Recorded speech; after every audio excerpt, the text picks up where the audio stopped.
And we're live. We're live somewhere in that long drawn out. We're live. We're live.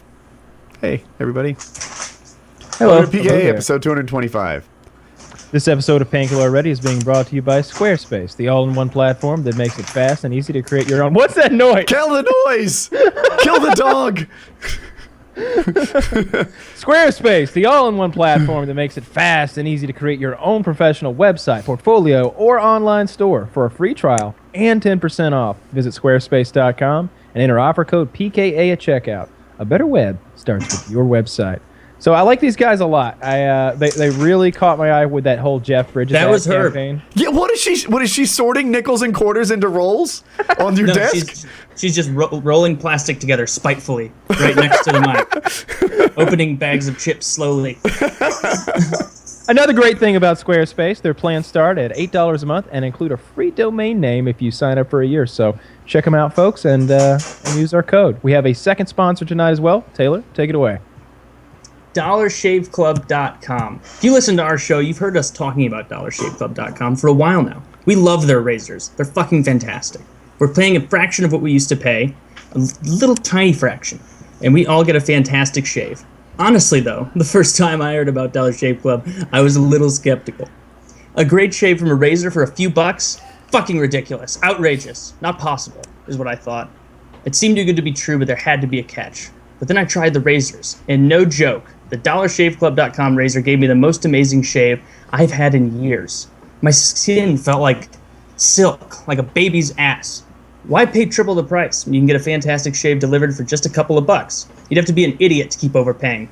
You hear that? Dollar Shave Club is calling you an idiot if you don't use their product. I'm calling you an idiot if you don't use their product. I think Chiz wrote that, actually. Did he? Chiz is calling you an idiot. Oh, that'll make people even madder. Yeah. Chiz is saying it. That dumb fuck. Don't be fooled by the affordable price. These razors are legit, and you will never go back. Yeah, he's on a train across the country. Idiot. He's afraid of flying. We love Chiz. Would we stop talking about him like that? Yes. But we've got Dr. Carver's Plus, they've got Dr. Carver's Easy Shave Butter. It's phenomenal. If you're still using old-fashioned shave foam, I feel bad for you.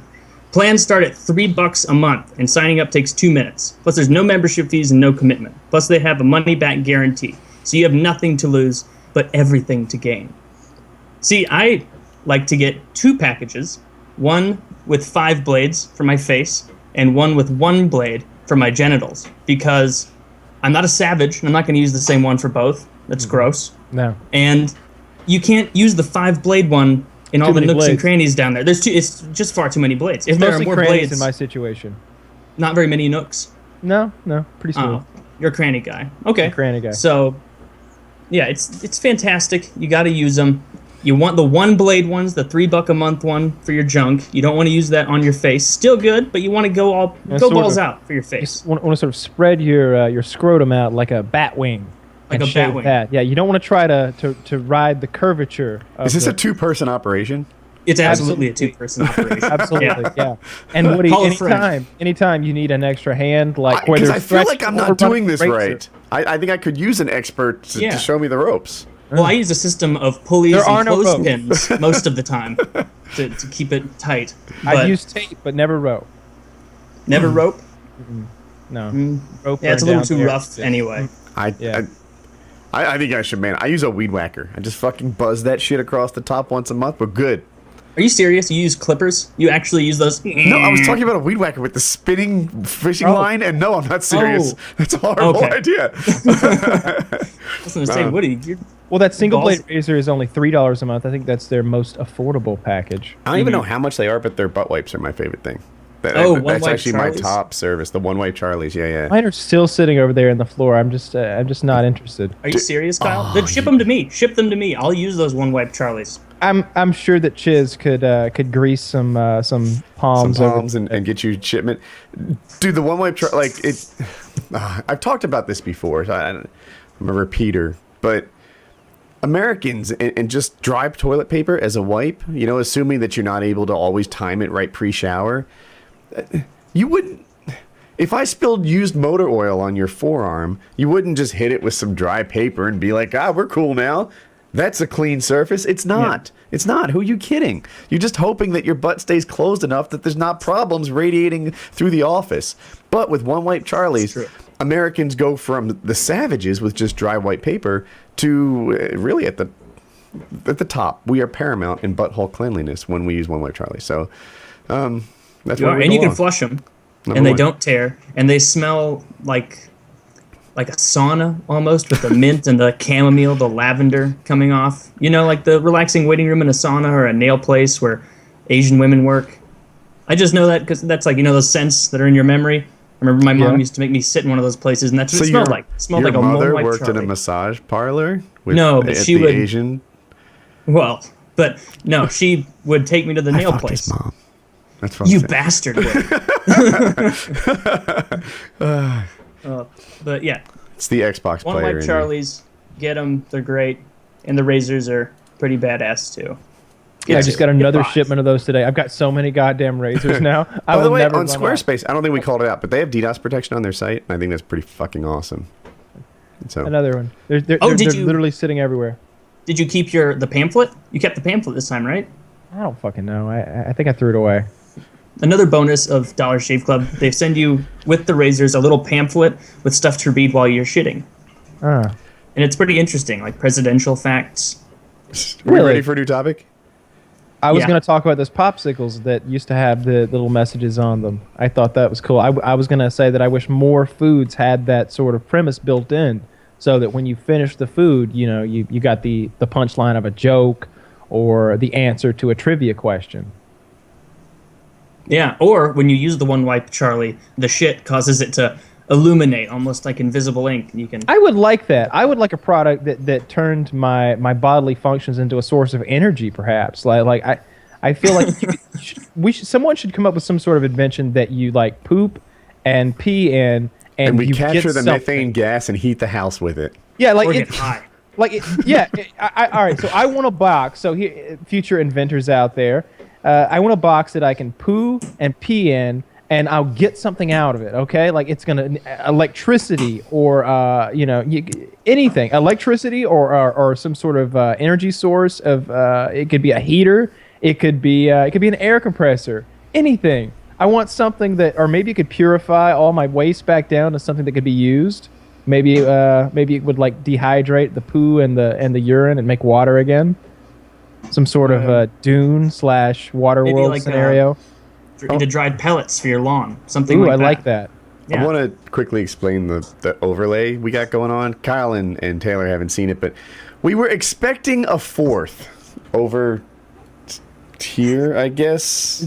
Is it there? Right below you, Kyle. Yeah, and Merker, you were Down doing here? good. To your left, maybe? Yes, and Kyle down? Yeah, and me, I'm doing this terribly. Anyway, yeah, here we are. That guy. Oh, we got it. We were expecting Cream to come, and he's a streamer. He regularly pulls like 1,000 people. He's an MLG level Gears of War guy, and he didn't come. So I had Well, a spot fuck for that him guy. in case he comes mid-show, but Unless he shows up, he's probably just delayed. That's all. yeah, fuck him, unless he makes it, at which point, hey, welcome to the show. I don't know what happened. The Chiz scheduled him, but Chiz is on a train to the Fucking paintball. train. So he was unable to, like, I guess, do the last-minute communications. I don't know really how it went wrong. But So what? He's just afraid of flying, right? That has to be the thing. I don't know his motivation. Or he was just going all in with that early 19th century character that he plays. he like pulls the cap down low and I dream of such a thing. Yeah, he's up in the front, train. Like, shoveling coal into the engine. oh my god! I asked him. I was like, "Is there some sort of a reduced ticket price? Maybe you could shove a little coal. Like, I don't know how does this work." But he's taking a fucking train from the West Coast. From San Francisco to Chicago. Yeah, quite Which a is- fucking haul. He's going to get to see a lot of the country. The I Rocky think he Mountains. loves it. What was he so happy about? They were stopping in Denver. Oh, is that why he was excited? Oh, I think he's got like a 2 or 3 hour layover in Denver. so I wonder what he's buying in Denver. The Sunshine State. What? I don't under. Oh. He just texted, "This is effing awesome" at one point, and I don't really know what the subject I know was. I've met up with a group of vagabonds. I'm playing their hobo. We're headed to Seattle. I'm in a grunge band now. I'm in their where they hold their hats, the a cappella quartet. They do it in the cargo train. Bum bum bum bum bum bum Yeah. bum. One guy's got like that washer thing that. I heard that he chipped in like some extra money and like upgraded. So now he actually has a bed. Like he's got No way! He has a bed? Yeah, he's got his own little. I wonder if... Does he have his own room? Or is it a small room with 4 beds? Like... That I don't know. I just don't know. But I would imagine... It's probably I don't not too know. bad if it has Wi-Fi. And I'm sure trains have Wi-Fi now, right? I bet Maybe. they do. Yeah, he's got Wi-Fi. I'll see if he's tweeted anything. It sounds like a fun way to travel, if I'm being honest. But for this sort of trip, I would have definitely opted, and I am definitely opting for a fucking aeroplane. Yeah. And by yourself, it wouldn't be as fun. No, Like it's something that you'd want to have somebody there so that I have to you can pack look at him tomorrow. halfway through and say, "Why did we do this?" he said half he's of the- catching up on his reading. Half of the things I need are in one house, and the other half is in the other house. It's a flipping nightmare. Home is where the heart is, Woody. It's true. I saw that I don't once. even know where that is. The pool table arrived today. Oh, it did. Yeah. Yeah, I didn't put it together yet because tomorrow actually the bulk of we bought a lot of furniture, and it seemed like a lot to me. I don't even remember it all, but they're rolling in with a bunch of furniture tomorrow. With your pool table, is it the? Because all right, so I've got one that's got like a 3-piece slate top, I guess. And so like every time you move it, they have to refelt it. Is that do you have a similar situation? Because I don't know anything about pool tables.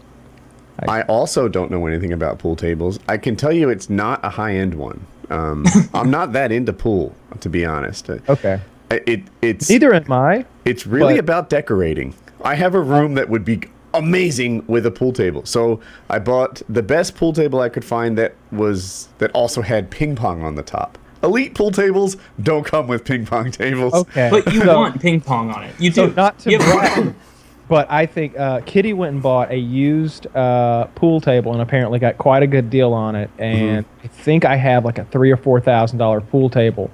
But the drawback of such a pool table is every time you move it, it costs $250 because you got to $450. refelt, motherfucker. I got a quote on moving it, and I think he wanted $200 to take it out, and then $250 to set it up in the new place. And That seems like a rip off. Is it that hard to set up a pool table? Well, it I includes don't know. like transportation in a truck and carrying, and There's a special sort of thing they use to move the pieces of slate around. It's like hand trucks, but they're different. It's a process because the top of the table is big pieces of slate. I think mine is like 3 big pieces, and they I weigh think the an top enormous tables have amount. one piece. Maybe so. Yeah. But the pieces weigh like several hundred pounds each, and I know that they've got to redo the felting every time that they move it and put everything back together. So The delivery people were mad at me for having bought it.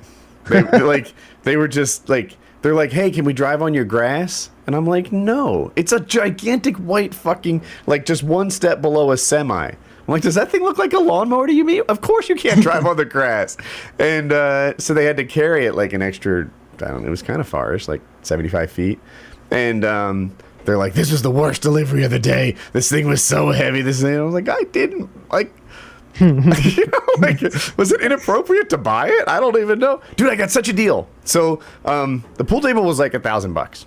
That's what they go for. And but I found it on super sale in January of this year, like months ago. They didn't have it in stock. And I think it was like $4.99 or something like that.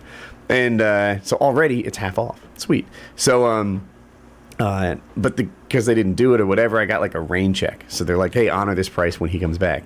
I don't think they expected me to come back in April for it, but that's when I came back. And I had my email from like, hey, look, this thing. And it was the same guy. He remembered me.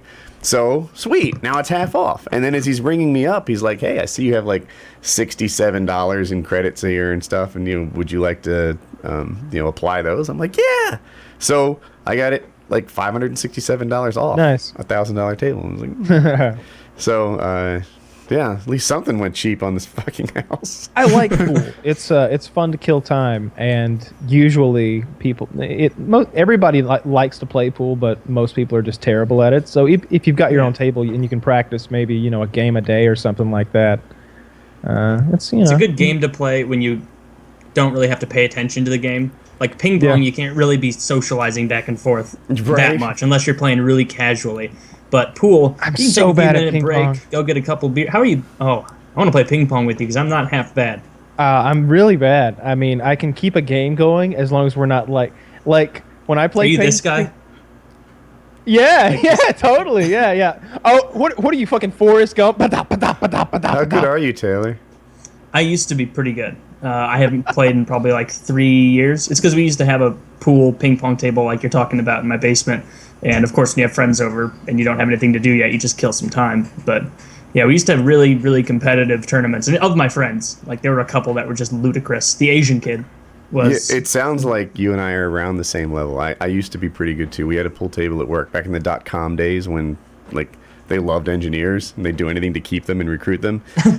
We could play, did I say pool? I was talking about ping pong. And yeah, I have I had an overpowering forehand to which it would take ridiculous spin to defeat. And my backhand wasn't half bad. My serve was okay. That's right. I've played ping pong with you. You're such an asshole to play with. It's no fun at all. This is what it's like. I'm just there to have fun. I want to play that. Okay, Kentucky type game. Here's Woody. He's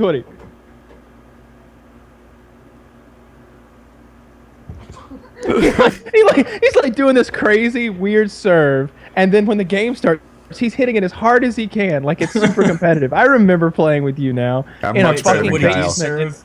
Oh, so much better. It was not fun at all. No. I have Do a you do couple that goofy serves. serve where you like throw it up really high and then go like chop at it and make it spin back over the net? I have 2 serves. I do. I'm not an amazing player or anything, but I have 2 serves. One, like you described, where I kind of toss it up and then I do a heavy backspin, and hopefully you hit it into the net. And then the other one I do, again, toss it up a foot because that's the rule if you don't know. And I like to just like line drive it to the guy's backhand. Like if he's a weak player, that'll usually win too. So. Well, you don't sound like that much fun to play with now, where you're like strategizing points in a I'm trying friend to game. learn. I'm like, This guy wants to have a fun time. Yeah, this was a killing. Every so often, someone would come. I'm sorry, I'm talking over you. Someone would come who like, oh, I'm good, and it's like, let's see about that. Yeah, like the And they girl I'm weren't. with, she's like, I know how to play, and Woody's like, kapow! Oh fuck out of here!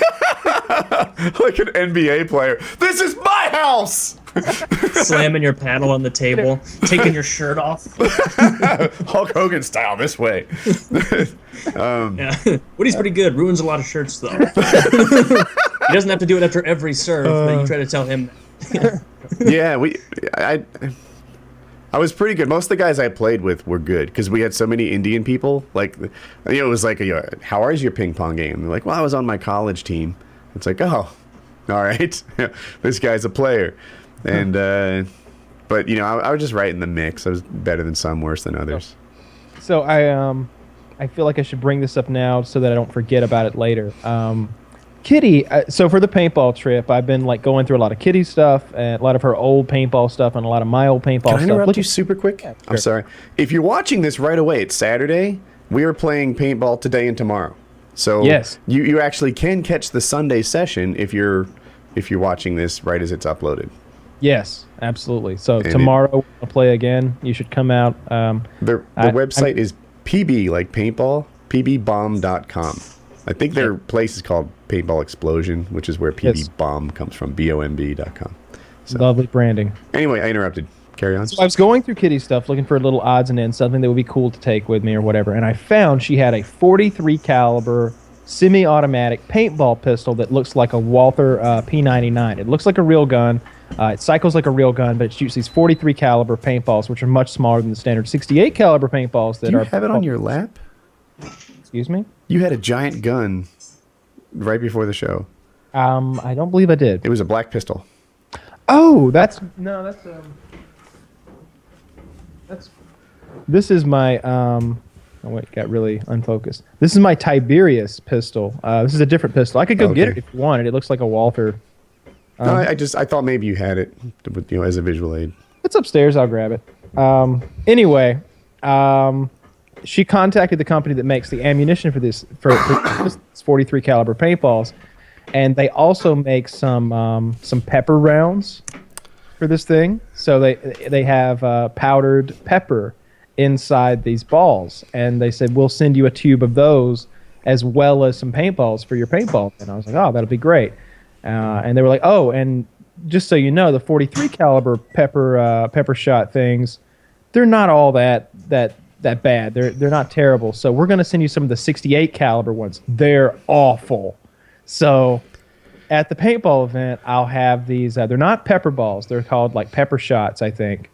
But they're made by RAP4, R-A-P, and then the number 4. So they're gonna send me these things, and I was thinking that we should shoot shiz with those funny things. Because Kitty reached out to me today and said, would you be willing to shoot Kyle with pepper balls? And I said, well, sure.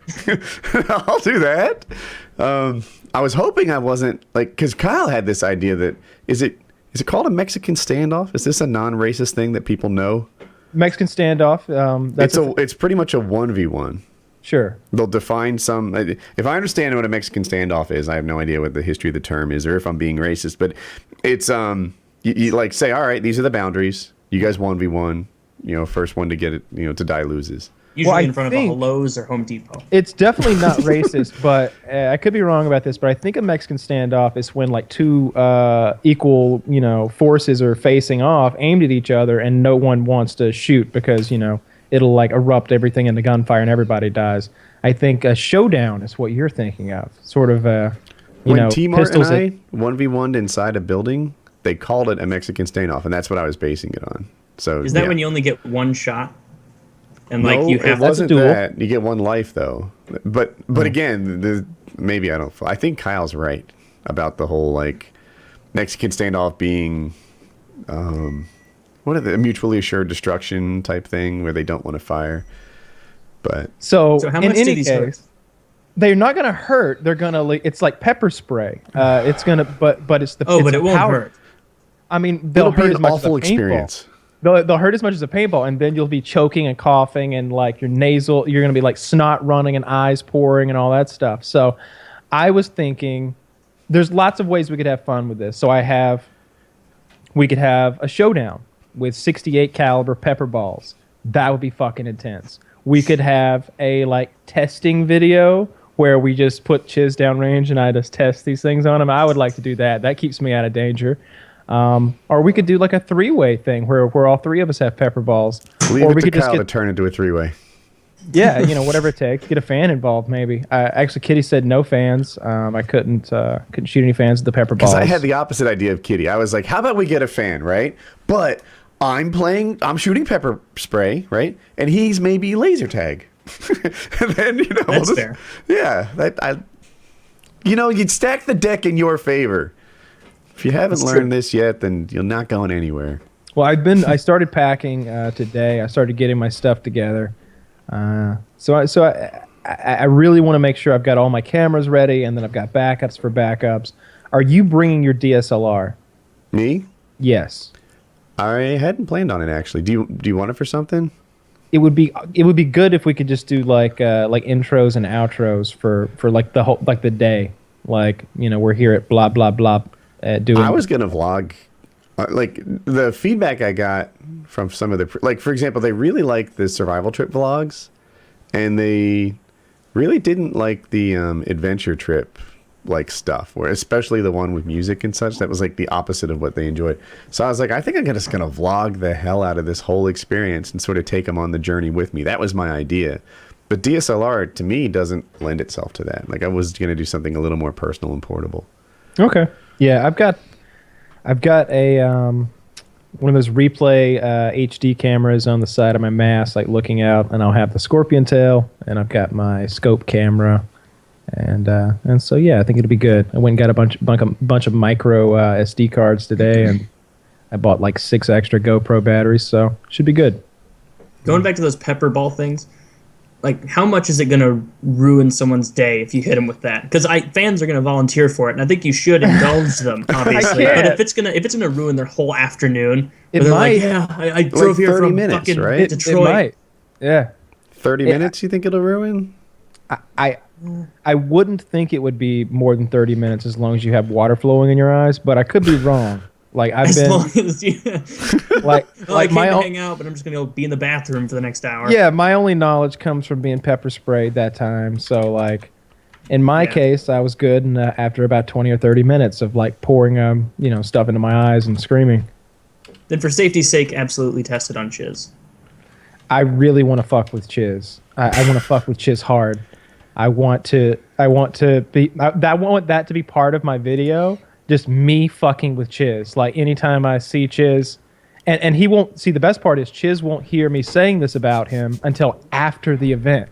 But like anytime I catch him like looking the wrong way, I think I'll pull my like 43 caliber pistol out and maybe shoot him in the butt. I feel like there's got to be lots of Chiz hijinks. Yeah, give him the old aviator treatment. Every time he's looking the wrong way. There you go. I'm gonna fuck with his hotel room. I'm really gonna mess with Chiz this trip. I think the fans will love it. I'm not going to do any of those things. You're no fun. I checked the weather, by the way. For the con. He's going to. Chicago, high on Saturday, 58, high on Sunday, 66, and no chance of rain. So great. Then it's legit. Improved. Yeah. There was like a 15% chance of rain on Sunday, but that's good. I'm getting zeros on the Weather Channel's website. It sounds like it's gonna be nice and cool too. Yeah, because in my experience, it's easier, in paintball anyway, to handle cold. Because you can just add some layers. The paintballs hurt less. Like everything is a win. When it's 90 out there, it's rough. Yeah, absolutely. So that should be fun. Dude, did you see that video of the cop killing the guy? Yeah. I think, was it Chicago or New York? Where was Oh, that? the guy who was shot in the back? Yeah. I did see that. Give me your take. I'm kind of like over the whole cop hate thing at this point. Like, here's the deal. That cop fucked up. The perp, if you call him that, or victim, whatever you want to go with, he fucked up a little bit too. He didn't deserve to die, but he was resisting. He was running. Apparently before the cameras rolled, he was like not hitting or anything. He had a tail light out. He had a tail light out, which is ridiculous. But then they pulled him over the tail light, and he was like, he wasn't just like calm and normal. He was all like, but I just got a tail light out. And the cop was like, you listen to me, boy. And then he really stepped out of line. And the cop somehow the guy got out of his car and, he pushed the cop or something. And then he started running for it. And the cop shot him in the back. She fired 8 shots. And oh, is it she? No, they were all guys. Did I thought you just said she. Never mind. I may have said it wrong. I think 5 of his 8 shots hit the guy. I'm not sure. That or like 5 in the back and 2 in the butt or something going on. The guy died shortly afterwards. And he may or may not, the cop may or may not have tried to plant something on him. Like I saw a blur of something dropping when he first got to the body. Planted a stun gun on him. His taser. He planted the stun gun on him? Why would you do that? Well, because he claimed that the guy reached for his stun gun. Oh, to show like, he already took this. His taser, I should have said. I mean, in none of the articles that I read did they like confirm what he put on him or whatever, but you could see it in the video, and I saw it like stopped, and there's a blur, and something fell from the cop to the dead guy right as he got to him. It looked like he was planning something. The thing is this. The cop is being charged with murder. We're good here. Right? Like, all right, the cop fucked up. I get it. Some cops are bad. If you want to say cops need to have cameras on them so that we fully understand what's happening in all this time. Cameras you can't turn off, by the way. Then I'm supportive of that. I get it. But this cop, it's not a matter of whether or not he gets fired. He's on trial for murder now. Like, do you know what kind? Like first, second, they third? Didn't say. They didn't say. I don't think it's first. I don't think it was premeditated murder. Yeah. So it would have to be second or third or some sort of manslaughter. I feel like it should be, though. Are you feel like that's too extreme? No, I feel like it's right on target. And there's, aside from the fact that this cop was a terrible person and a murderer, like after the fact, they're handling it right. This isn't like a Ferguson situation where you really don't know if they're like this guy is getting excused or whatever. Maybe Ferguson's not a good example, but a lot of times cop does something terrible. Cop gets a paid week off and that's it. Cop gets nothing. You know, cops, unless it's murder, cops get away with anything, and sometimes even murder. Not this time. You know, this time, like, this guy's they're fucking up this cop, rightfully so.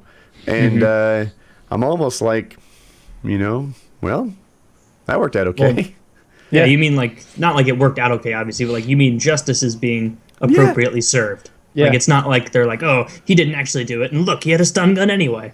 Like, they're actually doing it. But I do see what you mean about the anti-cop thing, where it's just every story like this, or the vast majority of comments, because the internet is a liberal place for the most part. It's going to be like, it's not just this cop or that cop. It's like, oh, all cops, they're all just psychopaths. They're out there for blood. And it's just kind of nonsense and overly hateful.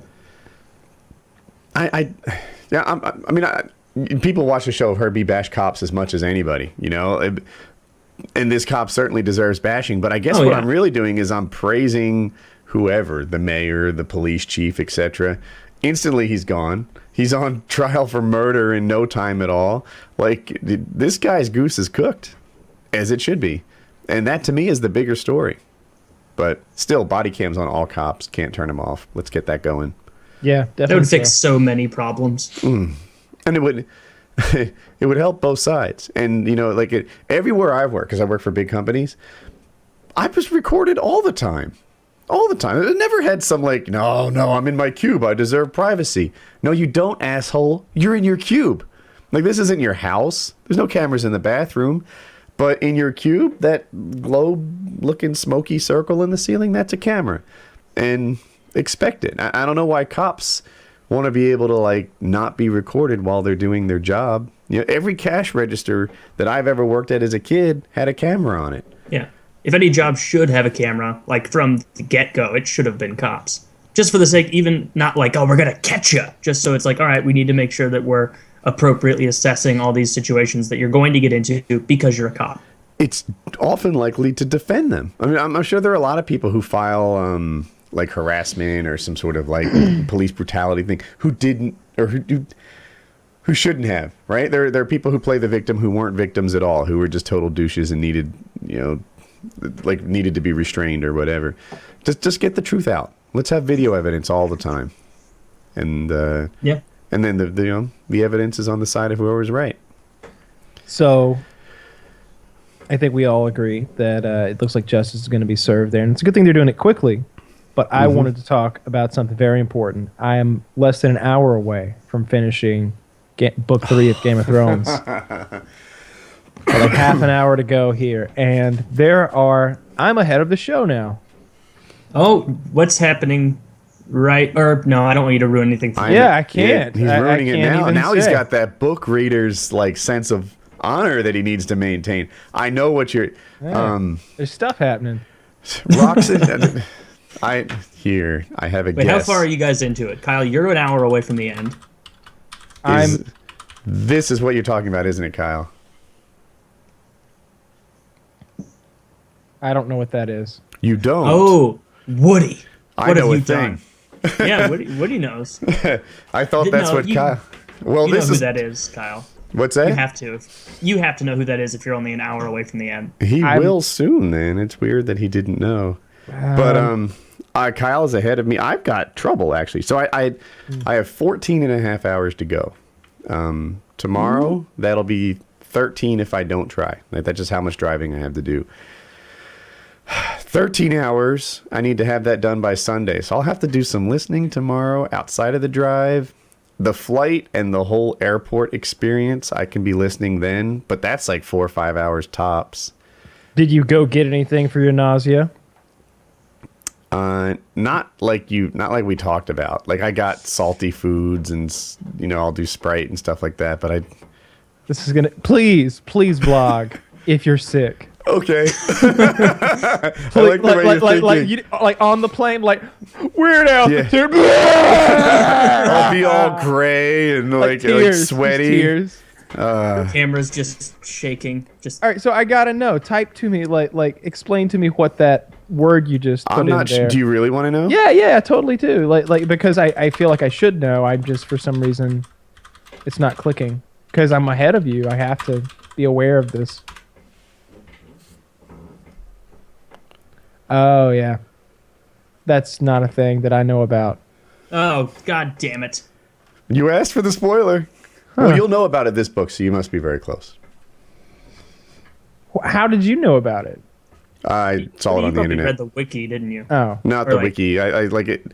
I saw it on the Game of Thrones subreddit or something like that. At the end of last season, a lot of people were looking forward to learning about that, and because it was in the book that the season covered, they expected it to be in the season, and it wasn't. And that's how I learned about it, because people were talking about it. So you could expect that to be in the very beginning of this season. You'll probably see her Sunday. Oh, I keep forgetting it's this Sunday. yeah. So excited. You're excited. I'm like, I've got, what is it? What did I say? 14 and a half hours of listening to do to meet my goal.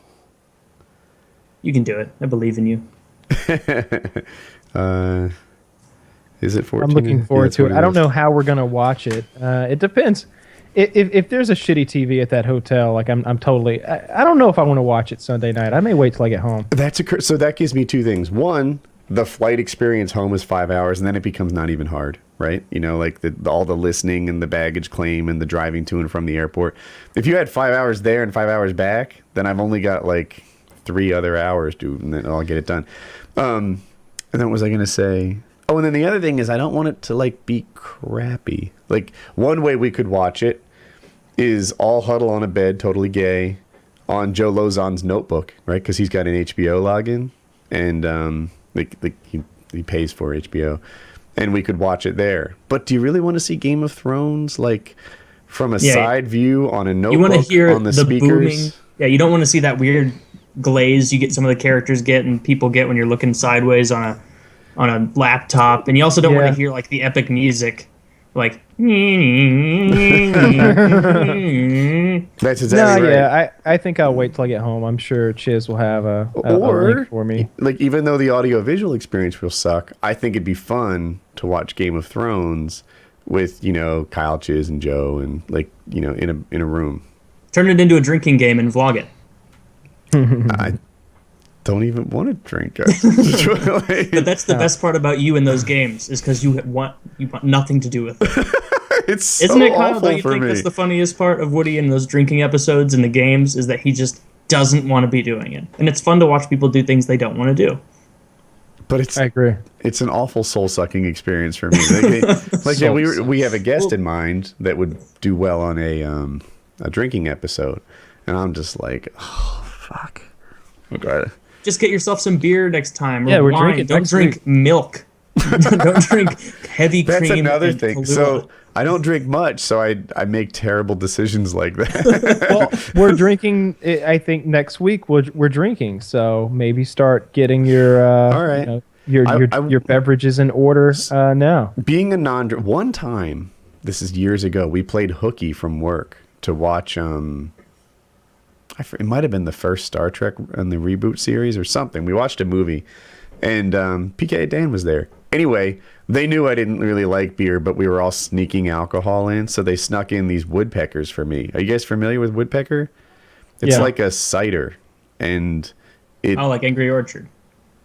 Okay, I haven't had that, but it was pretty good actually. It was like a apple juice version of beer.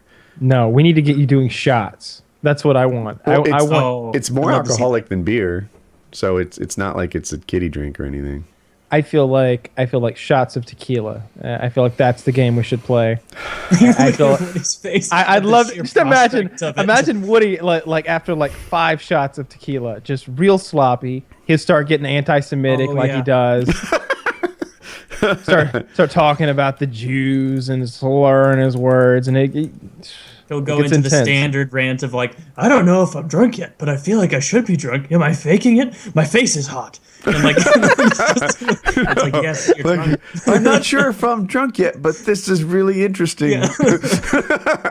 Like the last one, at one point you're like a minute after you were like, I don't think I'm that drunk. I think I'm faking it. You were sitting there in the chair like. A lot of the something barely have working like. I get well. I'm an awful boring drunk, but I was like, I'm not really sure if I'm drunk yet, And then I started watching the ceiling fan for like a minute. I was like, but the ceiling fan's really entertaining right now. And that was, yeah. Yeah, but hard alcohol, that should be, well, I can't do hard alcohol for 4 hours. And I know Woody can, but I just want to last long. Yeah, Yeah. Well, our guest next week will be. I know they're going to be drinking some scotch. They already mentioned it. They already. I guess I think he mentioned. He said Macallan's or something like that. Oh, Macallan. Yeah, I really like that scotch. They do as well. So I don't know my scotch at all. I don't even know, like. It's expensive though. Macallan 18 is like. What's Wild Turkey? Bucks. Wild Turkey is they make whiskey and bourbon, don't whiskey. they? What's Jack Daniels? A whiskey, right? Whiskey. What are other scotches that I might have heard of? Scotch is different than whiskey, so it's just distilled from one kind of grain or whatever, whereas whiskey is like a few different kinds, then bourbon is like a ton of different kinds. Like so Jim is Beam. Scotch in the like yellow syrupy family or the clear vodka-y family? It's like, you know what Jack Daniels looks like. It's going to look similar to that, like a caramel color, and it's going to be like 80 proof. I hate Jack Daniels with a passion. Yeah, caramel I don't like Jack very implies much that it will either. be a nice thing. It's not a nice thing. No, it's I hate Jack Daniels so fucking much. It's disgusting. And there's a Unless they sponsor the show, at which point. no. Every They episode. would have to pay so much goddamn money to have me drink that shit on a weekly basis, and just I would Every week. I guess I'd just pull a Wings Redemption and fill it up with fucking sweet tea or something like that, and just not actually drink it because I couldn't do it. I couldn't stomach that shit. It's It's disgusting. not And bad if you mix Do you it. think he faked every drinking episode? He said he did. yeah. It was pretty convincing. Well, I mean, you know. But the second one, Yeah. what'd you say? Acting. Like, clearly he had that bottle under his desk for like months later, and then he's chugging it. He's like, "This is Crystal Light," and like that was surprising. The first episode too, they were all faked. I guess so. Yeah, I suppose so. It's so funny that he went through that much effort. I remember the first one. I don't even know if I was on that episode. This was years ago, where it was like he was drinking Dr. McGillicuddy's schnapps straight, just only schnapps, which is just sugar and more sugar. Disgusting. The worst thing you can drink if you're trying to be healthy, probably, is schnapps. Someone said they wanted to get Drew on the show as our guest. Wouldn't that be interesting to hear the? Yeah, I like Drew. To get it from Drew's standpoint, without Wings there to. Yeah, I'm sure Drew would be loyal and kind about the whole thing, but I wonder Are they how still it fell working? apart. No, they stopped a while ago. Oh, catch me up.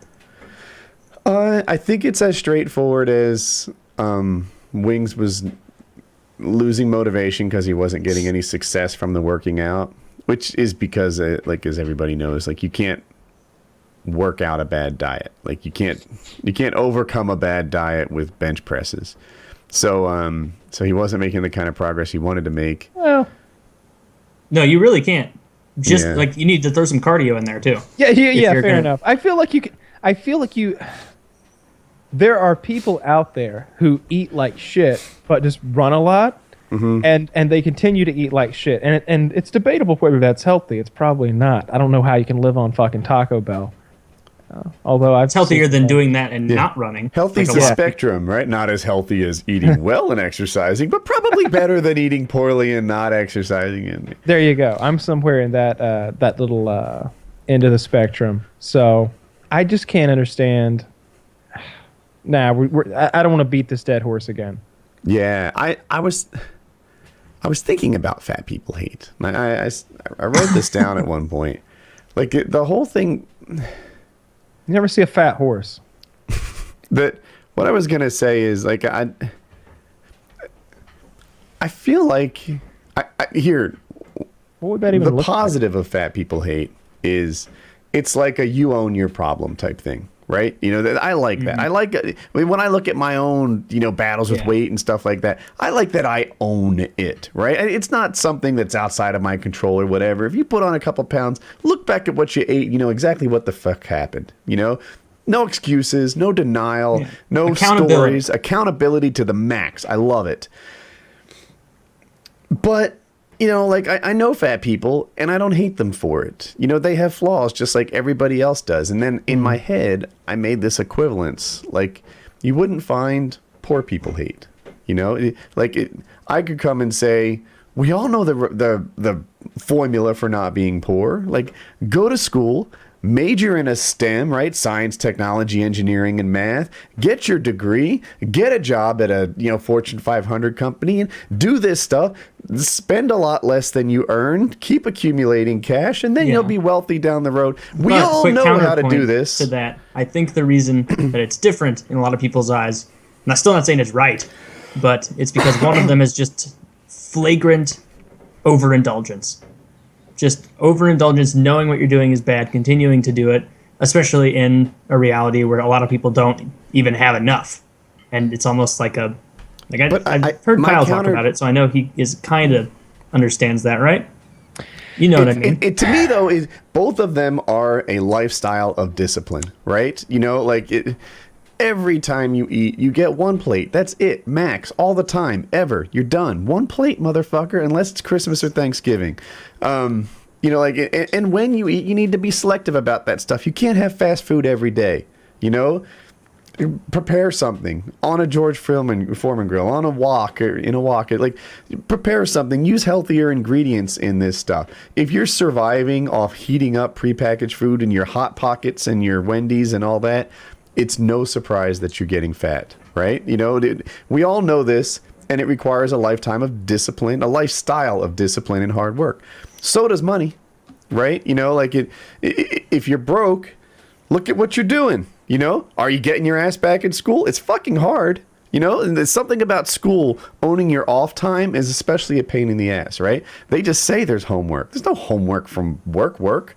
They don't send you home with more shit to do overnight, typically.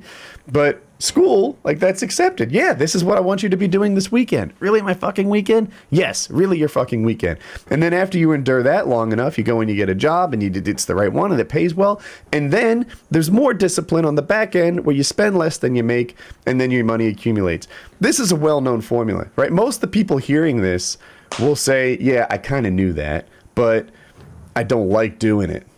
And that's why poor people hate and fat people hate, in my head, are kind of sort of related. It's just a lifestyle of discipline will get you both. I've never beaten a dead horse, but one time I blew up a dead cow, and it was really gross. It was the cow had been dead for like half a week, and it was like full of maggots and stuff. And for some reason, I thought it'd be cool to kill the maggots because they just seem so disgusting. So I filled it up with about 15 pounds of tannerite and wrapped it all up in duct tape and kind of just tossed it into the maggot-filled like gut area. And then I shot it with my AR-15, and it was the worst smell I've ever smelled in my life. So is killing maggots fly abortion? I was waiting for that to turn into like an ancient Chinese proverb or some lesson out of that, but all you did was blow up a dead animal.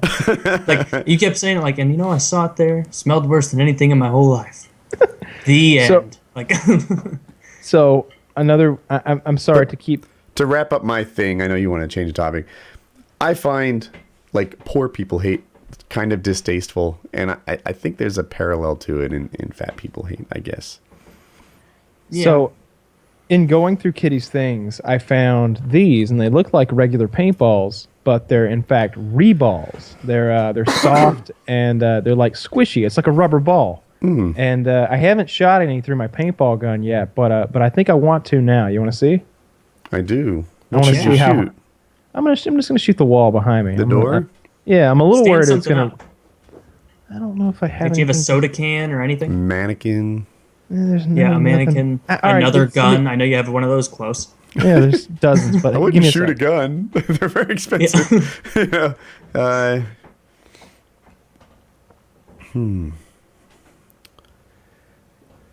This doesn't. Are you allowed to use these on people? I don't know. They have now he said his was squishy, but I've seen on YouTube they have hard balls that are used for, like, I guess you shoot them at objects, and that's a great target. And it has boobs. Anyway, you shoot them and you can keep reusing them. I saw a guy get shot with one. Did you see this video? A guy got shot with a hard paintball, like a hard plastic Yes. paintball? It was awful. No, I have. afterwards, maybe I can find this on the internet. I'll do that while Kyle's doing his thing. This will be a wonderful video. So while you're finding it. So, Kyle, can you use those on people? That won't really hurt? Or it'll really hurt, but...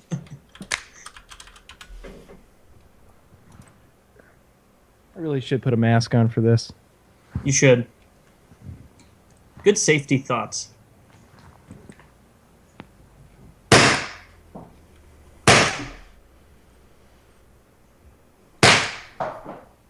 They're ricocheting really far. Yeah, I can hear it bouncing close to the mic.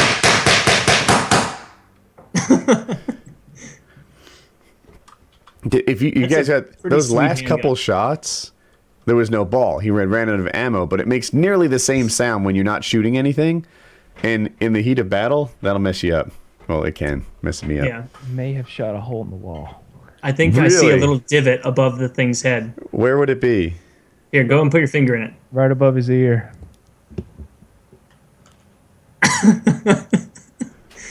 I want to zoom it. I know. Enhance.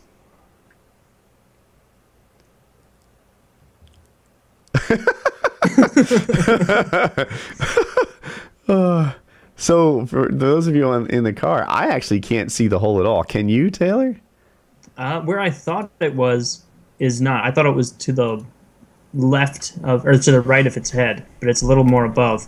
So is that just a divot or is it an actual hole, Kyle? That's a hole in the wall. That's gonna have to do some spackling. It appears. Well, it was worth it. All the audio listeners got to hear 9 pops. Yeah. And now you have a errand. I have a few holes. I actually, pretty much every impact, we kind of made a real deep dent. That thing's shooting really fucking hard. Those are called reballs. I think they normally turn the guns down to like 260 feet per second, and I'm sure I'm shooting much faster than that right now. So yeah, they use those for indoor play, and then they just rake them up when they're done, so that way you could play in like a basketball gym. Is there a hard kind of ball that they use for like chrono testing and stuff? I thought you told me about it. Oh, I need to shrink my picture.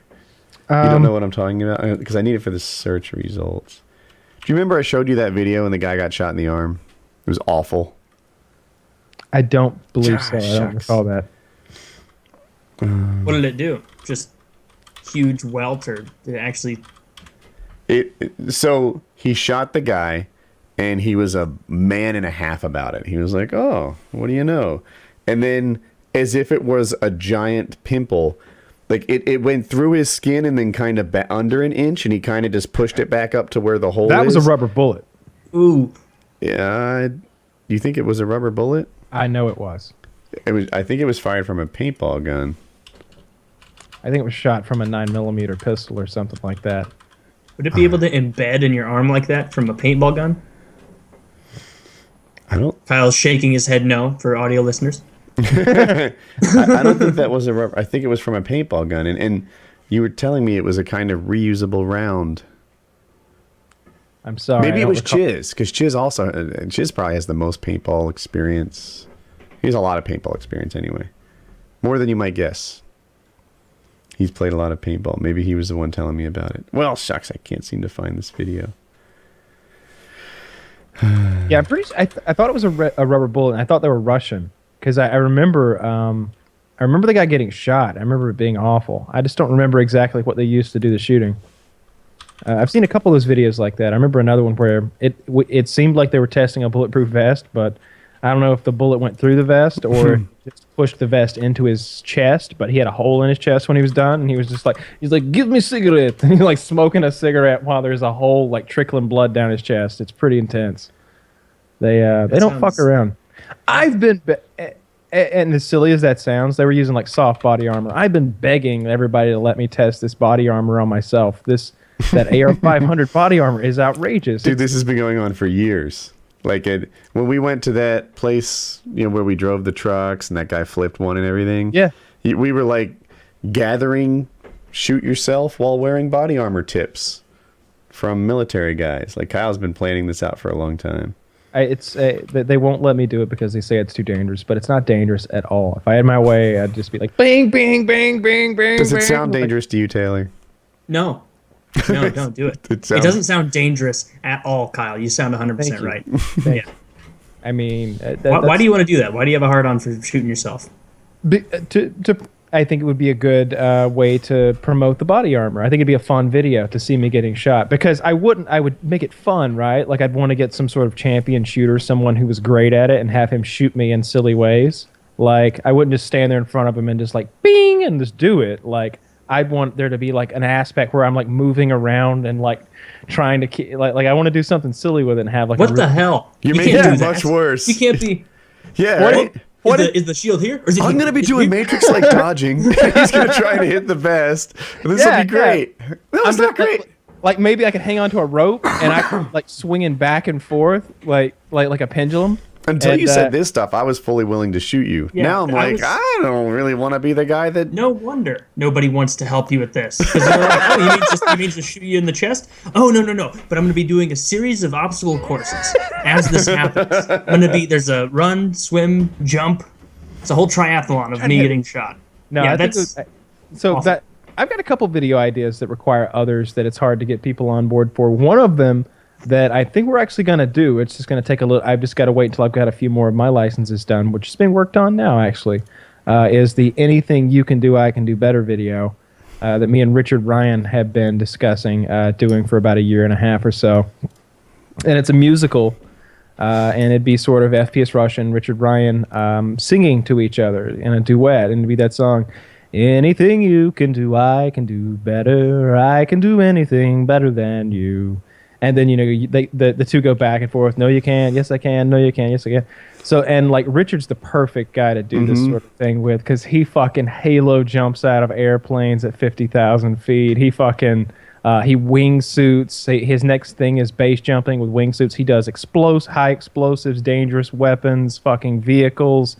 If there's something to be done, if there's a cool thing that's high speed, involves explosions or like anything cool, Richard's into it, and he's good at it, so he'd be perfect for this. So I just imagined like anything you can do, I can do better. And he's like, and I'm like base jumping, or I'm like just jumping out of a plane, just doing a regular skydiving thing. Yeah. And then he's like, I can do anything better than you. And he's fucking wingsuiting through like, a canyon or something and just going back and forth. Like there'd be a part where we'd both blow something up, or there'd be a part where we both shoot a big cannon or a gun. And I was just imagining like what if like we one up each other into the point where like I'm getting shot out of a human cannon and lots of crazy stuff like that. It'd just be a big high effort video that I think would be really funny. And I'd get to sing. Can we get a sampling of what FPS Russia sounds like singing? Anything you can do, I can do better. I can do anything better than you. Gotta go faster than that. I don't know. I think that's anything you can do, I can do better. I can do anything better than you. No, you can't. Yes, I can. No, you can't. Yes, I can. No, you can't. No, you can't. I want to hear Woody sing. Those are all the words I know. Yeah, we just go back. That was also like my Russian accent. Yeah. Did you like it? Very good. Very good. So yeah, I think that would be fun to do that. Jump a car. You could use your buggy. Oh yeah, I tore. I think I said the other day I tore the axle out of it again. So that thing needs a beefed up rear axle. It needs a beefed up. It's using Volkswagen bus axles. It needs a beefed up transmission. I think it's where the axle meets the transmission. That's where the weakness is. I think it's partly the bolts or partly the transmission, and it needs a better transmission, better bolts, and better driver maybe, because I'm the one who keeps ripping them out of there. I'd have to see how you did it. I don't know. Like I've ripped apart many axles and transmissions, and they call it a race car mentality. If you guys aren't familiar with this, or like, you make the engine so powerful that the transmission breaks all the time. Then you beef up the transmission until you're breaking axles all the time, and then you need better tires, and now your engine's not as good as it could be, and it's always a weak link. It's My problem's the transmission, because the engine is a crazy scat racing engine. The axles are Volkswagen bus axles, and the tires and wheels are both aggressive off-road stuff, and it's the tranny. So I'll get it fixed eventually. I gotta get some new bolts soon, and then start looking for a transmission. If you combined the getting shot idea with the I can do better idea, that would be really good. Yeah, that would be great. But you just be standing there coolly and do it. Don't be rappelling from a rock wall or something, getting shot, because that's Don't you think your audience of gun lovers would give you a lot of shit for something like that? Like, I used to respect this guy, and now he's just a dangerous maniac. Of course, that's another reason why I don't do it, because people would take it the wrong way. In my head, it's saying... Yeah, you wouldn't want them thinking you're a dangerous maniac. No, of course not. In my head, my thought process is this. First of all, it's just not fucking dangerous. It's not. It's not. It's not. It's not. Because... It absolutely is. You're getting shot. Okay, so which part of it do you think is dangerous? You have to explain to me a scenario in which I could be injured while wearing that armor and getting shot. I've got one. Go ahead. It can be difficult to predict where the bullet's going to go after you get shot. I have an answer for that because so with the AR-500 armor, they have an anti-spalling coating like all over the steel, and what happens is the bullet goes through that, hits the steel, and then all the little pieces, all the little fragments, and I do mean all of them, are captured between this coating and the steel. It catches all that stuff. Like, I've surrounded the steel with like balloons, like inflated balloons, to see if there's anything chipping off, and there's just not. It catches everything. You know what I was thinking?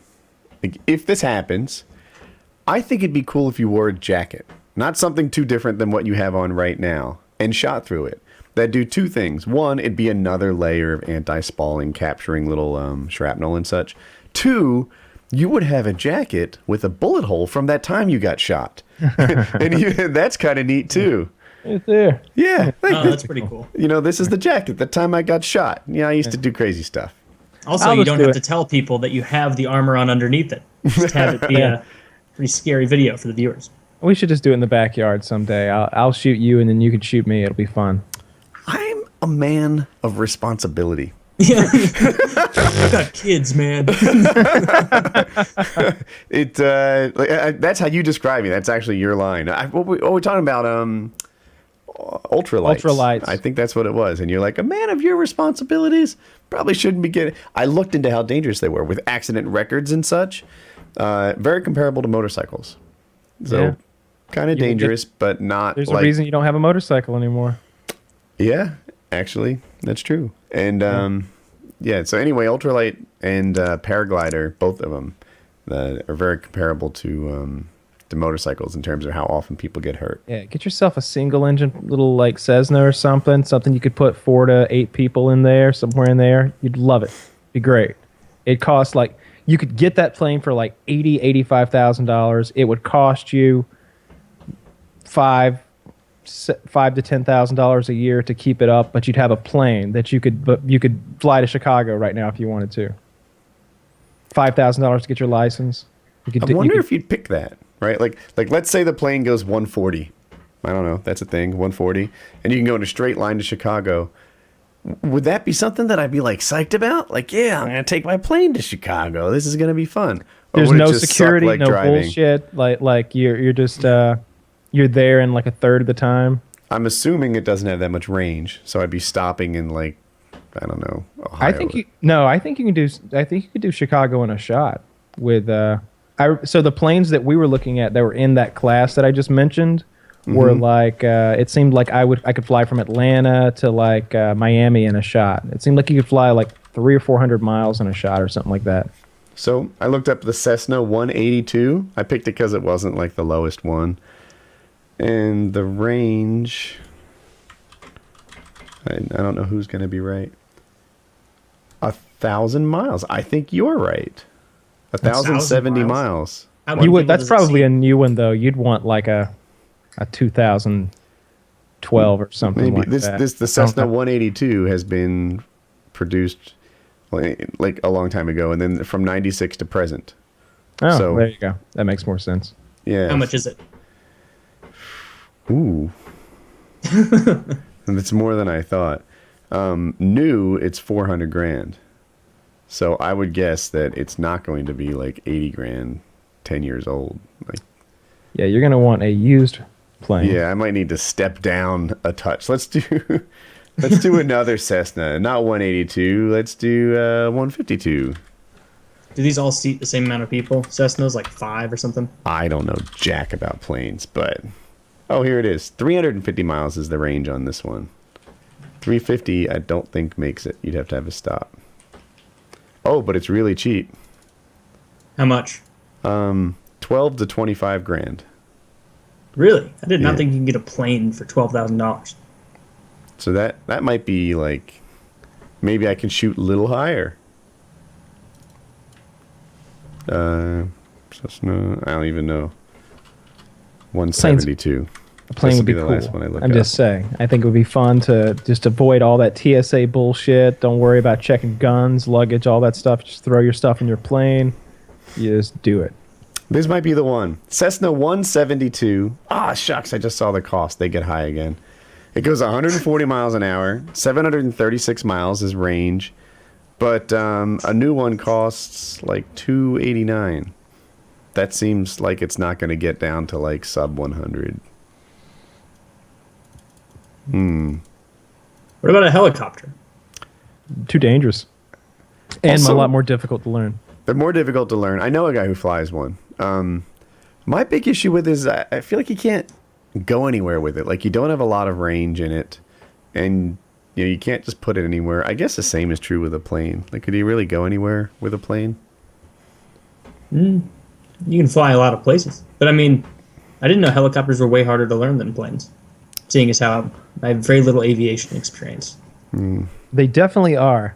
You can be a passable plane pilot and still get by, but if you're a shitty helicopter pilot, you're probably going to end up killing yourself. I've seen some bad helicopter pilots, or I should say some inexperienced ones, and they quickly would get into trouble. Like I've seen a guy almost crash before. If you check that link out I sent, I see. these seem to be like in the price range. I kind of went for that price range that we were looking at, or that I said.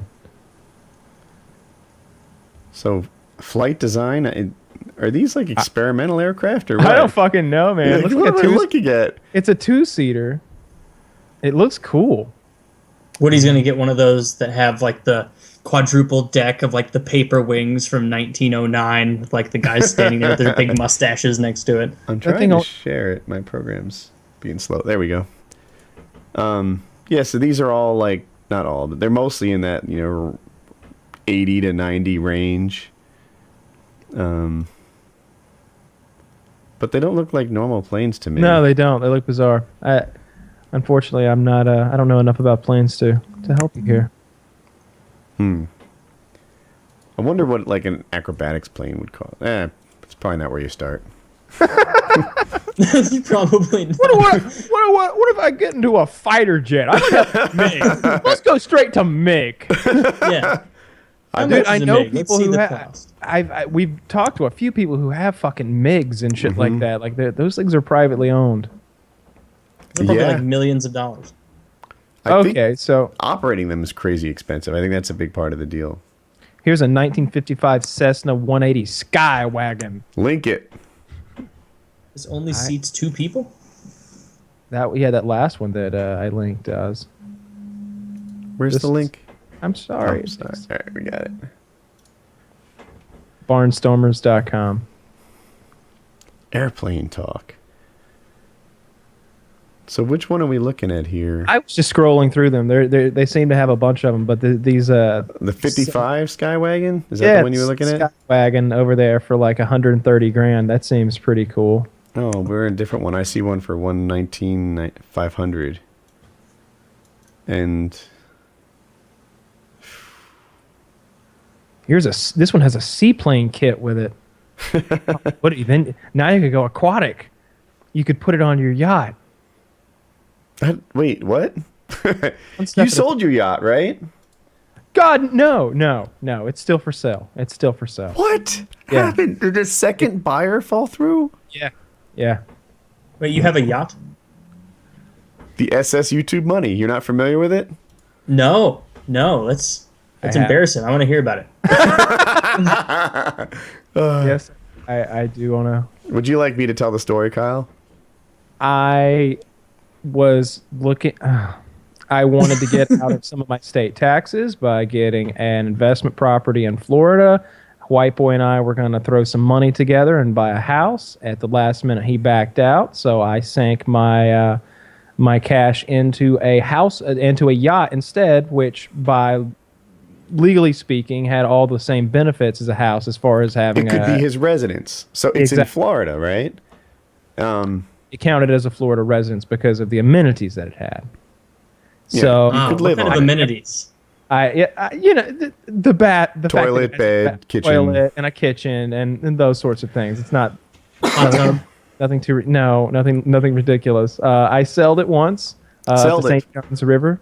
Sailed it once. I sailed Oh, it once. sailed it once. I thought you Yeah. said you were like sailed as in you didn't sold it. Sold, but I took her out on her maiden voyage. It was a lot of fun, to be honest. It was a lot of fun sailing the boat. it is better a be fun because that was an expensive ride. expensive ride. I don't know, 35,000 by now with compounding costs and stuff. Because it's not cheap having a boat. I promise you. Let me see what this. Hang on. I just need to make sure this isn't like an important email. It seems to benefit. It seems to have something to do with our paintball trip. Does it? Well, about this yacht that you're trying to get away from desperately by looking at your phone, what inspired you to get it other than just taxes? That was it? Or you were kind of, how long ago was this? Was this like in the throes of your initial big boom of success where you're like, I can get a yacht? I'm fucking FPS Russia. I have shirts. It's a good year for like a Camaro, an off-roading buggy, a yacht, factory, and you get stuff. It's like $500,000 worth of shit I bought. It seemed like a good idea to buy the yacht at the time, and I totally had the cash, so I just did it. I don't think it was that expensive when I bought it. I'm probably in it for like $27,500 plus. But I'd be happy to sell it at this point for just about anything. I just like it to be gone. It's technically a racing yacht. If anyone's interested, it really does go really fucking fast. It's a nice. What year was this? Like 2000? When I bought. Trying to think, was it 2008-ish? No. Could be after that, right? I bought it in like 2010, 2011, something like that. Yeah. So I just throwing it out there. If you had put it in, say, the S&P 500 index, you would have doubled your money. Well, I haven't. So that was one option. Yeah, but I'd have never been a fucking captain now, would I? Fair point. I stand corrected. I'm Captain Kyle. Just, you guys Look don't at him. know it, He's but the captain now. I got the fucking. Kyle. Yeah, I got the fucking paperwork upstairs from the Coast Guard. God damn it! It doesn't count unless you have the hat. I have the hat. Please tell me you have the hat nearby. The hat's in the boat. Oh, well, as you do, yeah. I would wear the hat off the boat. It's actually one of those really old timey captain hats, like on the like Captain Crunch from the cereal box, thinking of the big one. Oh, better yet. Did you get one of those like old timey ruffled captain shirts for you to stand totally. on the bow? Yeah, absolutely. Straight up Revolutionary War sailor. Yeah, no, I haven't sold my boat yet. I should probably check on that. I've had the yacht broker's been dealing with it for a while. He could have stolen it by now. I should really check on that because I think my debit card that I was using to pay my slip fees, I think that one expired, and I had to order new debit cards for my account. And I don't think I ever got in touch with the yacht club and got all that taken care of. I'm a member of some sort of a yacht club. I don't know. They made a big deal out of it when I signed up a few years ago. That you're a member of a yacht club? I have access to quite a few nice amenities there at the yacht club. There's a hot tub and a pool, and apparently I have a key for all of that. Is my wallet here? I don't have my wallet, but in my wallet, even though I've only used it twice in my life, I have the magnetic gate key that lets me into all this cool shit down there in Jacksonville where my boat is. But yeah, I don't go down there. Haven't been on the boat twice. Sailed it once. Wish it would sink. Meteor, whatever. We should So it was sail like it to 18 grand a pop for the number of times you've used it, right? No, that implies you used it twice. I've paid about $30,000 a pop, and that's a that's a concern. It was one pop. Use it one time. One pop. I don't think I ever even had sex on it, which was one of my goals at the time. I wanted to have ties into my thought that we should take it to the Italian Riviera. I'm not going to have sex with you on the boat, Woody. If you take me on your yacht, I'll have sex with you on there. Join the Sea Level High Club. God. Yeah, I just put $1,000, $2,000 into the boat maybe 2 or 3 months ago. Some random upkeep and such. with another 1,000 or 2,000, I think it would be ship shape to go to the Bahamas. If you want to go on a sailing cruise, I'd be more than happy to, but I'm not putting another goddamn dime in that boat. I hope you should be selling it. It's springtime, man. I want to know at one point, how long did you have it before you knew you had made a grievous error? It's not even that grievous error. It really doesn't bother me that much anymore. It's like I lost $20,000 or $30,000, but there's been plenty of instances where I've like fallen ass backwards into as much money, or done the same thing and pissed away the same amount of money. It comes and it goes, but it was definitely a lesson that I learned, and I won't buy another fucking boat ever. One thing that's true, but that's just life. I can't count the number of times I've just blown $30K and then just fallen, stumbled even ass backwards into the same amount. Just whoa, money. It's happened a few times. It does sometimes. Life's funny that way. But not everyone's life is funny that way. And the thing is, so my life is funny that way right now too, right? People will be like, "Hey, we'll throw you this or throw you that," and I'm like, "Ah, fuck, this is awesome." But I've also spent decades living like a normal flipping person, and like Jackie will be like, I think we should get 2 chairs for like $2,500 each, and I'm like, honey, do you remember how hard it was to save $5,000? How like you would scrimp and save and like not have a drink with your lunch for years, which accumulates to just a couple $100, and like it. For normal people, carving out $5,000 is a big deal. Like it doesn't, and I'm like, someday I'll be normal again, and I don't want to look back at those chairs and be like, if I could have undone that purchase, that would be a really big deal. I don't know. So those are the things that burn into my head whenever I have a silly purchase. Like, am I gonna look back at it and I could be a normal person working at Cisco again and remembering how hard it is to carve out something like $30,000. Worry too much, Kyle, Woody.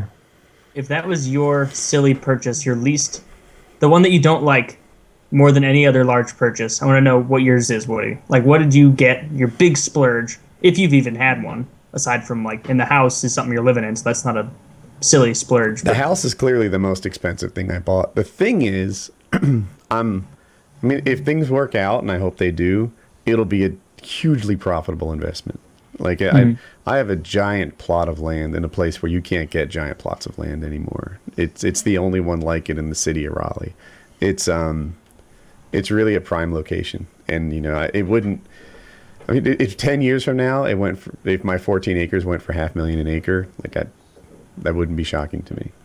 So wow, yeah, that's the hope. I mean, anyone can talk shit like this. So yeah, but you're building equity, so that's a good purchase for you. Yeah. Like what did you do that you wish you could take back? Like I wish I could take back. Stupid. Oh my god, dude! Aside from Jamal. Fucking Jamal. Shit, just stuff that I've blown some money, but it's usually small. Like it just 3 weeks ago, I wanted lunch, and I was like, you know what? I needed lunch, and the place where I planned on going was closed because it was late. It was like 2:30 or something. So I'm driving down the road and I see Outback, and I'm like, oh, there's big signs open for lunch and stuff. So I go in Outback and I look at the menu, and there's steak for like $24, which is an insanely stupid lunch, right? Like, do you often spend $24 for lunch? And the whole thing probably threatened $40 for that lunch. And I was like, you know what? I want that one. So I got it. And like stuff like that might happen like every month or two. I can't every month or two you go to an expensive one. I can picture, like, I knew this would be your style of answer, which is why it's funny as comparison. Like, I knew you'd be like, well, I went to Chipotle and I got double meat, splurged. I didn't even finish my burrito, like, though. So bought that $15,000 truck that fucking won't work. That goddamn transmission. Woody's like, I'm gonna be honest with you.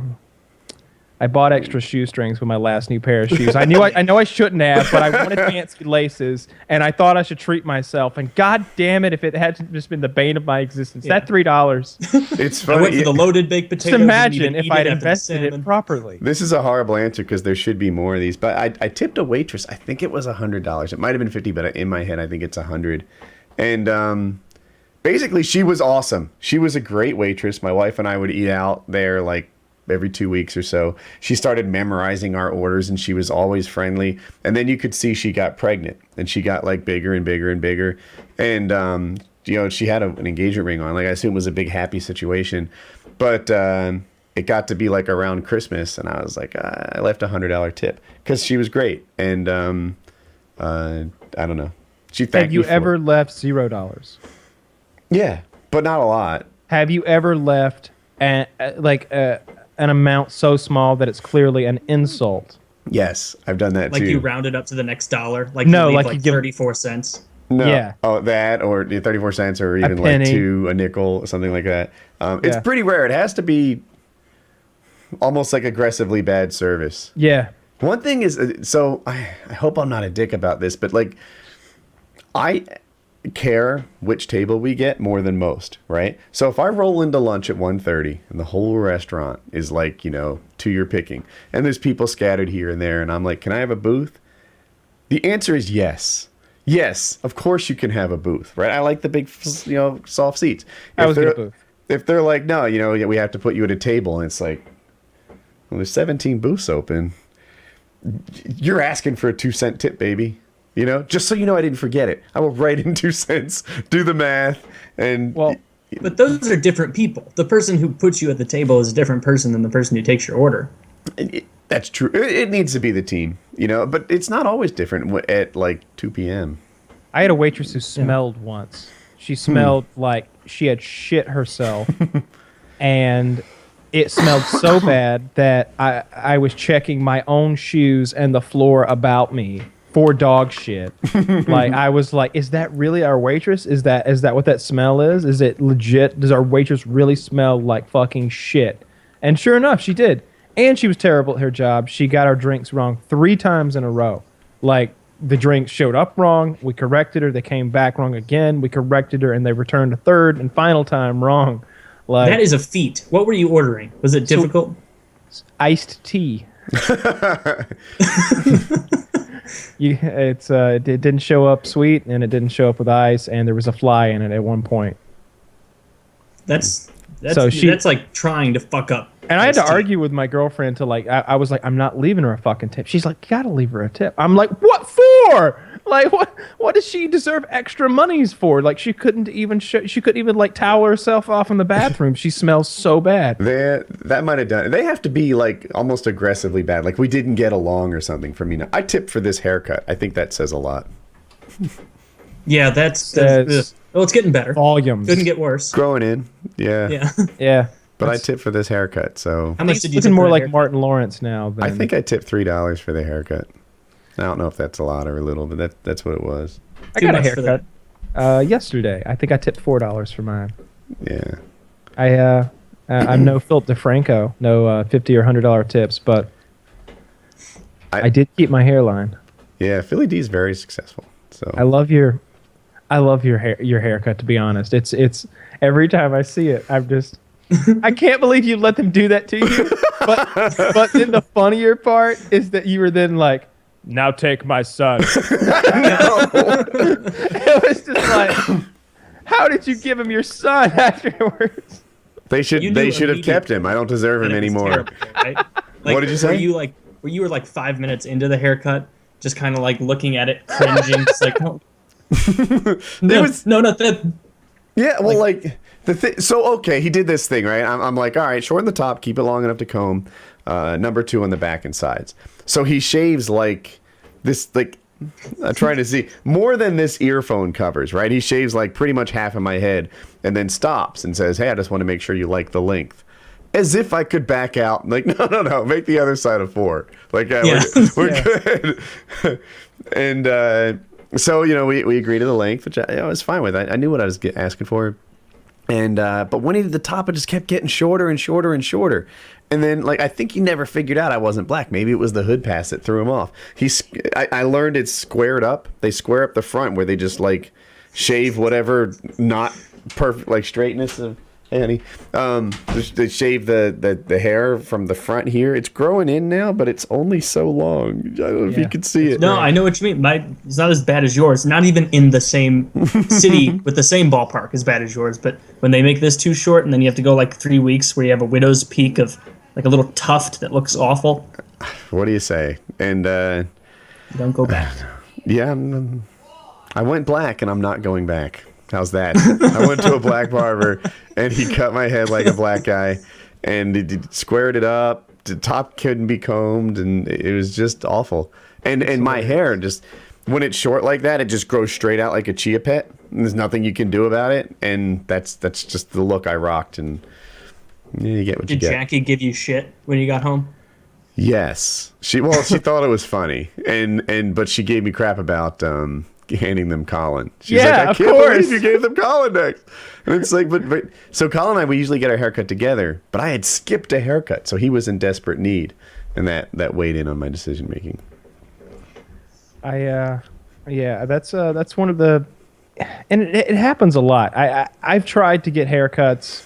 Sorry, so here's the thing. A lot of times we'll go on road trips or work trips, and that's when I realized it's like, I need a haircut now. Like, why didn't I get a haircut before? I was so busy getting ready for this trip, I couldn't get a haircut. And so I've gotten my haircut in some really weird, shitty places. I've had an Asian lady cut my haircut in a place where like no one spoke English.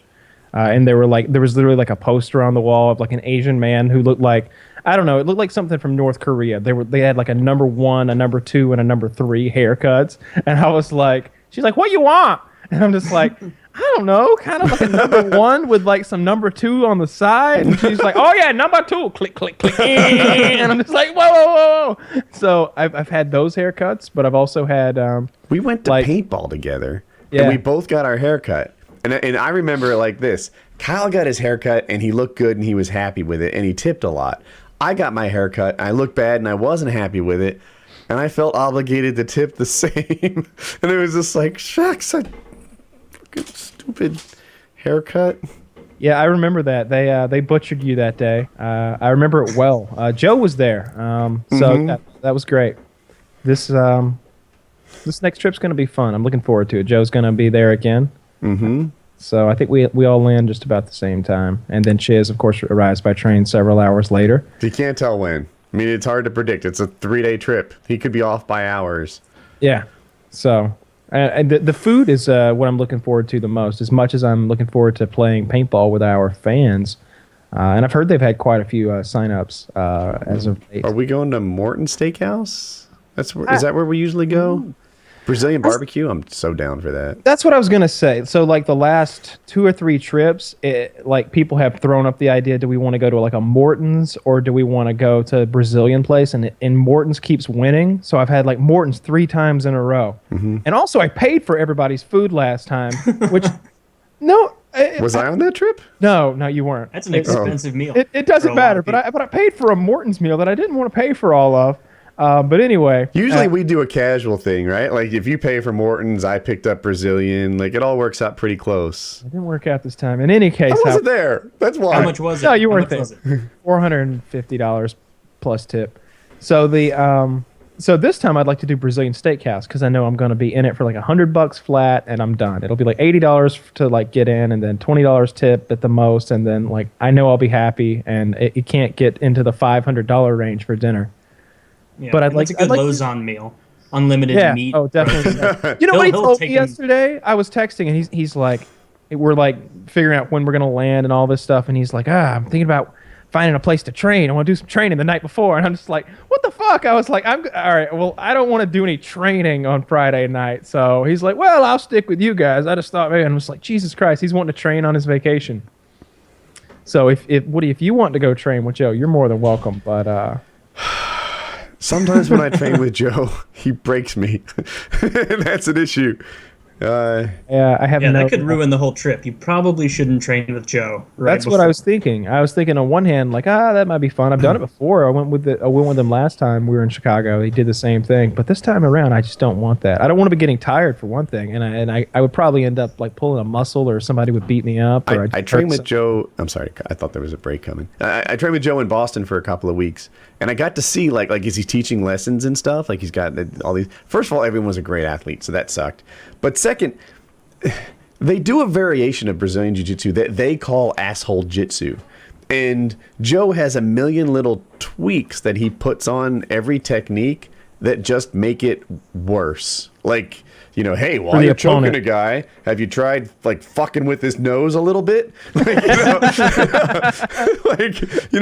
this is really a jugular choke, but I like to stick my elbow in their spine just because they hate it. And you're like, oh yeah. That's horrible. and the whole thing, like, he calls it asshole jitsu, and he just finds a way to make every technique less pleasant for his opponent. It's awful.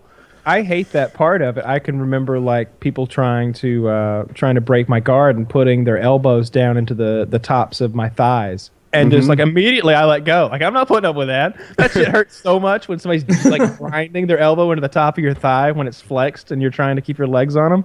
No, I immediately am just like, whoa, stop hurting me. I don't. What are you doing? When I trained all the time, I was the opposite. Like, if they weren't trying to hurt me, it was like, where's your A game? Like, bring it. But me sitting here right now is Brazilian? You want to get food? That sounds way better.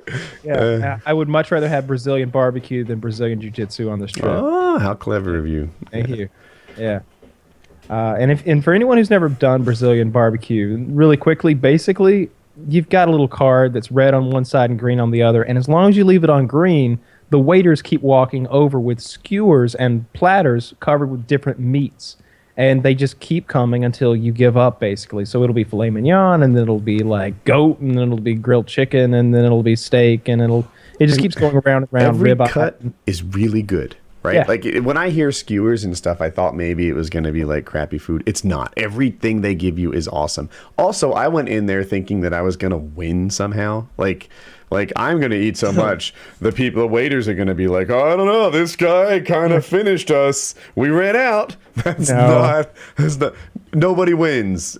When they come out of that back room, they just left a meat smorgasbord. There must be like whole animals just tressed up from the ceiling, because they're coming out with huge racks of flesh every time. And they just bring it out, they carve it off, right? Or you can carve it off depending on the place. And then they just take that new raw meat and then just go throw it back on the fire or whatever. And then they just bring it right back out again. And the salad bar, I know like the meat is the main thing, but it comes with the salad bar. And their salad bar is particularly good. It's like one of the better salad bars that I've ever... I remember had... Kyle told me that, and he's not wrong. The salad bar was good, but I was like, you can't trick me. I'm not filling up on lettuce and bread. Bring on the filet. Woody's right in this regard. You can go get a bag of lettuce from Walmart. They have lobster bisque. You can get lobster bisque at other places. Very few places bring out unlimited meats for you. I'll tell you what, Kyle. Take advantage. I'm thinking Friday night. Are you thinking Friday night? I want to be starving. Sunday night's another good option. We'll see. So here's what, I don't know if you saw my Skype message, but whenever we land, you and Joe are going to take rental car back to the hotel and then meet up with Chiz at some point. But I am getting picked up by the paintball guy, and he's taking me to that gun manufacturing place to tour their facility and look at his Lambo collection and some other stuff. So I'm going to go do that and then meet up with you guys. They said that the guy who owns the gun manufacturing might want to take us out to like do something that night. So maybe that's what we could go do. I don't know. But I'm happy to go any night. You know what? That situation, like, I'm building it up to be awful in my head, because like, here's how I'm afraid it goes down. Like, oh yeah, this is FPS Russia, and this is his tag-along friend. You know, and like there's like no respect on, like no one wants to talk to me. I'm not an interesting person. Like, I'm just like, yeah, this is his tag-along friend, his charity case, and it's just like I'd rather just be friends and not bring along tell him how many subs you have. Right, he gives a shit on that. Yeah, it's I don't know. And then the alternative is like, couches, Joe and Woody are hanging out or whatever, like going out on Chicago. I can handle it myself. I'm just going to go over there, take a tour of that place. They had expressed interest in making some rifles for me, like branding some like FPS Russia rifles. So, right. And imagine me in that scenario. Like, yeah, this is him. He's got this following. He's a celebrity, this and that. And his friend Woody. It would suck. I'm just saying, I invited you. You're more than welcome to. I think it'll be fun, as long as I don't think it's going to be the nightmare that you think it's going to be, but it could be. I see your point of view, so I don't mind if you guys go on to the hotel. It makes perfect sense. The guy's showing up in some sort of I don't know. They sent me a picture of the car, but I don't really know what it is. It's some sort of this. Hang on. If he has a Lambo collection, he's probably showing up in something sweet. No, this is a different guy. It's okay. a Porsche. So the guy that's picking me up is taking me to the Lambo guy's place, but it's cool, but I can't recognize the car. It's sure some kind of a Porsche. Sure, someone's very disappointed in me that I didn't just like nail that. I don't know. So there wouldn't be room anyway. So, but that's fine. I'll go do that thing, and then we'll meet up for dinner and do that. That would just totally add to the nightmare. Like, yeah, Woody, you're in the back seat of a Porsche. Yeah, tiny little sports You car. have to like the back seat. The way it works is fetal position by the rear view, by the back window. Like you're just cooking back there under it. They'll take me How you out on a doing back skewer. there, Woody? They're talking about putting logos on the guns, and Woody just pipes in every once in a while, like, it's a pretty nice car you got here. And the guy's like, yeah, okay, just keep your foot off the fucking, get your, like, Yeah, right. bitching You're leaving toe prints on the upholstery. Yeah. I'll do that, and then we'll get some dinner. So yeah, we could do the Brazilian thing. That would be good. I'm looking forward to it. I want to go to Portillo's as well. Is that the pizza place? No, that's Lou Malnati's. Lou Malnati's is the pizza place. Portillo's is the Italian beef sandwich place with the hot and sweet peppers, and they've got the French fries you dip in melted cheese, and they got really good hot dogs and hamburgers, and lots of shit on the wall. I don't know. Portillo's. Oh, I should have eaten dinner. This is, God, I want Brazilian. This is so gay. You should. We invited you. We wanted you. I know. If I could have gone, I would have gone. I don't know why you couldn't have. Did you not get vacation time as a stripper? Well, a lot of demanding clients, so to speak. I think you're doing more than stripping at this point. Yeah. Yeah, that sounds like a lot of fun. That's cool that Joe's going. Yeah. Joe got he was at the paintball event I went to. He got a paintball kit, like the whole thing as his Christmas present. Like they asked me to help pick it out, so I brought in Kitty, who's an expert on such things. And what do you get? Oh, I would have to go back through my messages, but it was a pretty good kit. Okay. I think it's slightly better than what I have. So he's in good shape. Yeah, Empire. Remember, Empire stole all that shit back from us that time. They agreed to give us all that stuff, and then there was a whole deal in place, and then they just stole it all back when nobody was looking. Was it Empire or the Field? Yes, it was Empire. Wait, how did they steal it all back? It was at an event, so they had reps there, and someone literally went in and just stole our stuff, from what I understand, from Empire. We stored it there so we didn't have to travel with it every time. Yeah. And then, I still have my gun, but we had like kind of I don't know how many guns, between 3 and 6 probably, so that when guys who didn't make every trip came, we could equip them nicely.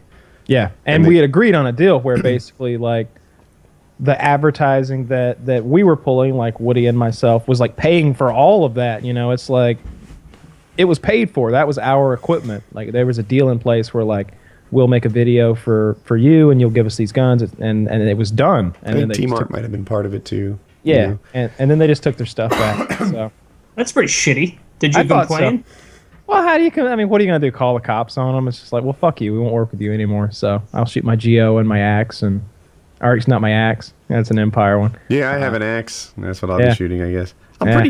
Maybe I shouldn't say this since I feel kind of fucked, but I'm pretty happy with it. Yeah, it works fine. But, that's the one that you let me and T-Mart use, right? Mm-hmm. Yeah, probably. Well, those are pretty fucking sweet. Yeah, they work fine, right? Great guns, shitty people. I've used Kyle's Geo before, and while you can feel it's better, we've said this before, it's like a lot of things in life purchasing. Like it's 4 times as much, 3 times as much, whatever, and like 15% better. probably if you bought speakers or cars or like a lot of things, like you pay a whole lot to start. Of goodness, there's just diminishing returns for It everything. starts to get real expensive. You have to be someone who really cares about a 10% advantage. Yeah. How much better is that $400,000 plane going to be than the $240,000 plane or whatever? You know, Depends. There might be a big tech jump. Maybe that extra money goes to an autopilot or something like that. Yeah, with planes, I'm lost. But like, if you were to do mics or something, yeah, those super expensive ones are just a little better. I'm pretty psyched about my Died Dam, like that newest paintball gun, the one with the Picatinny rails and everything. Like, I in making that video I put up the other day about the event, I must have shot it. I don't know. I shot it hundreds and hundreds of times, and I got to know it a little bit better. That gun's bad fucking ass. I'm real excited about playing with that thing. The first strike rounds in particular, they just shoot so straight and they're hitting so hard. They were do penetrating. they have pepper first strike? That would be pretty cool. I'm sure they make them, but I don't have any. That would be pretty awful. I'm not going to see them. Maybe I can get my hands on it, if not use it, or at least just touch it, play with it. Because as it is now, like, the speedball guns are the ones that, light my fire. This one is a speedball gun on the inside. It's just built. But like the way that you run and like slide towards a barricade and stuff, there's more to that gun. It's heavier. And longer, and it carries different. It carries like a rifle instead of a pistol. Yeah, it does. Yeah, I got the stock right here. I've been playing with it, so I'm gonna put the stock on it. I get my cold remote tomorrow, so it'll be a lot lighter then. I won't be carrying an air tank around, so that makes up for some of that. The air tank will be on my back, which might be nice. Yeah, I've cool. Actually, I'm gonna grab Kitty's gun, a cup of coffee, and my combat vest that I've assembled for this paintball event because I think it's pretty. I think it's. Let me just say, let me preface showing this vest up. I'll say it when I get back because I want to make sure it doesn't get. I'll be right back. Your combat vest. You're just trying to ruin the fun of all of these kids who are going. And I do want to say, like, I'm sure there will be players there that are better than I am. I know Pistol Pete's coming. He makes videos, and I've seen him play. He's an amazing player, great player. There's plenty of great players. I've never said that I was a top-tier professional. I like to pub stomp. I like to beat up on noobs. That's my favorite thing. When I went to Atlanta and played, I was overjoyed, not because, like, some semi-pro team was there, like training. No. Yeah. Because there was a tiny black child who'd never played paintball a day in his life, and his auntie. That's why. Because like I get to shoot them. Like that's what I enjoy. So let me go grab this. Kyle likes seeing like a birthday cake there with like 11 on it. It's like, oh, you bastards! I got you now. I remember. So in terms of paintball, I consider myself normal. I'm not one that's easily pub stomped, but I'm also not any kind of pro or whatever. I know how to take cover, and a lot of actually first-person shooter techniques, moving from cover to cover, showing only a small part of your body, trying to have a smaller target than your opponent. Like that stuff is similar. But I remember we went with Aviator, and there was something about our relationship that was really weird to me. Like, one minute he'd be like, "Woody, you're such a legend. It's an honor to be playing paintball with you." And then other times, what's that? Exactly what it was weird to watch that too, because I noticed it. And it was awkward. And then, like, a second later, he'd say, like, I come back and I got shot, right? Like, maybe I had a paintball mark on my mask or something. He'd be like, "You got fucked up." And it's like, well, I got shot. I mean, didn't we all get shot? Like, just clean it, No, you got done fucked. Like a bitch. Like a bitch, Woody. Yeah. And it was like... Like, why are you so aggressive about this? I don't know. Like, didn't you get shot? Like, everyone got shot. It was weird, but he wasn't doing anything maliciously. It was just kind of a odd dynamic to watch. Because he wasn't really doing that with anybody else. Like, if I got shot, he wasn't like, "Merca, you just got shat on all over the place." It was like that. Well, granted, I wasn't famous, so that could be why. He did do that with me. Like, it's not in my head. No, you're right. Yeah, it was a little weird. You might have done that with Kyle too. He wasn't doing it maliciously. He's a good guy. It was just kind of odd. But, yeah, I didn't know what to make of it. Someone who's because not it here. would kind of hurt my feelings. Like I don't know. Like, yeah, I died. Like, can we not make such a big deal out of it? You know, like why? How come you're doing that? See, I don't think of myself as very good at paintball. Like when me and T-Mart had the Titmans, the first trip, we didn't do too hot. Like, we were often behind the same bunker together, watching Kyle lay pounds of paint over our heads and kind of just waiting until Kyle, like, gave us a nod that everybody was terrified and hidden. And then we could pop up and shoot a few, like, whoo, whoo, whoo. And by the time they get to you, people are catching them and throwing them back. It was awful. But then the next time when I got the axe, me and Trevor were keeping up with you guys, I think. Like, Sure. Yeah. So much of paintball is just the equipment you have and the people you're playing next to. Like, Kyle is legitimately good, and yeah, I just think I get too impatient with it. Where you run out too quick and get shot. But I cheated my ass off all the time, so that never really stopped me. I still can't believe you didn't cheat. And you walked the whole 1.5 miles back to the check-in point, and me and Kyle and Trevor, we all just walked to the closest tree and bear rubbed against it and played again. Towards the end, I cheated. Like a couple years later, I cheated a little more because everyone did, and I felt like the only jackass. But yeah, and that first year, our team was so much better than the other team. Like, we were just, and then it wasn't like my doing. It was like 700 versus 700 or something. So like no one person was it. But because we were so much better, if the field was 2 miles long, they were being spawn trapped in the last quarter mile. And every time you got shot, you had to walk 2 miles back or maybe even catch a bus, but then definitely walk forward again. Yeah, they had shuttles because we were winning so bad that it was ruining people's days. Where it's like, are you kidding me? Now I just got here. Now I have to take a 45-minute trek before I can play again. And it was hot, and like you loaded up with paint and stuff. It was a lot of exercise to do that. But yeah, and then towards like the most recent year we played, like people be yelling like medic, and if you don't know, a medic can heal someone who didn't have a headshot, and then they like write down their number. I think they only have so many heals. I'm not certain, and they have to like get to you, and a medic can be shot out from cover. I'd be like, "You're good." Yeah. I'm not even a medic. So I'm just like telling people that it's cool. And depending on the person, some of them would be like, "Thanks, man." And other ones would be like, "No, you're not a medic."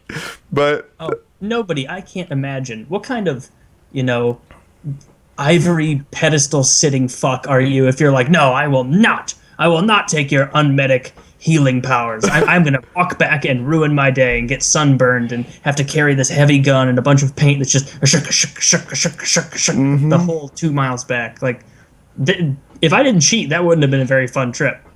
Like, it was brutal. It was brutal. But yeah, I later learned I wouldn't cheat if 90% of the other players didn't cheat too. Like, I would follow the rules. But it was brutal. It was brutal. So I think I prefer being on the bad team. Yeah, because then you're really close to your paint. People are coming at you, so you find like a good spot in your corner, and then you just kind of pick them off. But yeah, that was a really good time. Yeah, I haven't paintballed since then, actually. My favorite paintball trip ever was one like we're about to do. Like, I think it's a lot more fun to play like 20 on 20 or even 6v6 or something than it is to play like 700 v 700. Yeah, yeah, definitely. It's don't have the same impact, and it's hard to like move forward and like do anything. I just killed a bug. And it wasn't like there was always like a front for you to go fight on. It was like sometimes you'd be walking around for 15, 20 minutes. It doesn't sound like a long time, but when you're sweating and there's that just foggy mess in your glass and you can hear yourself breathing, walking around like that for 20 minutes without even the threat of someone shooting you, it's kind of bullshit and annoying. It is. Or the front, I also find to be somewhat bullshit. Like, if it's 100 v 100 in one spot, like, it's just, you're just hiding as paint is flying over, and the second you show anything, like 30 people shoot at you. That's a tough spot too. All right, Kyle, what do we have here? Yeah, so I had to have a way. Makings of a lunatic. Yeah, absolutely. Let me just say that, like, I normally think that like tactical vests and stuff are silly because it's like when do I need to Yeah. shoot something and then quickly get more magazines. I haven't been in too many real life battles, but Here we are. but yeah, here we are. So I actually need this. So Money 2 batteries. What size? He needs 2 batteries. For what? Remote. Oh, for the remote? Here. I'll hook you sounds like a double A situation. It does. Kyle His has hair new looks better than glasses. yours. Show everyone how awesome you are. Come closer. You're out of focus. Here's my boy. Very nice. 2 batteries. Okay. He got off easy from the barber shop compared to you. Right? He did. Yeah. Dogs. You gave me all these dogs. Sorry about Anyway, that. Kyle. Okay, so this thing's got double magazines all over it. I've got 1, 2, 3, 4. So I've got these double magazines that hold 40 each. So 10, 20, 30, 40 rounds.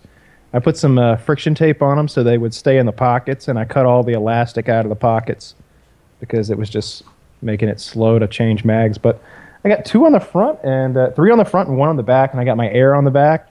And I thought Do this those hold first strike rounds or something else? first strike rounds or regular paintballs, but they're going to have first strike rounds in them. That's pretty cool. Don't shoot once, shoot twice. Double tap. All right. Are I they a thought that- sponsor or just a cool patch? That's just a funny patch. I thought it was extra funny for paintball. I guess how so. much I is didn't that put that holding? together. What? How much ammunition is that holding all loaded up, and how much is that going to weigh? It doesn't weigh much at all. It really doesn't. I think I'm holding, let's see, so 10, 40. I'll be able to hold 160 rounds of first strikes. So, I mean, that's $60 worth. Hopefully I don't shoot that much every time I go out. You probably will. You shoot a lot. So yeah, that's going to be fun. And on the back of the vest.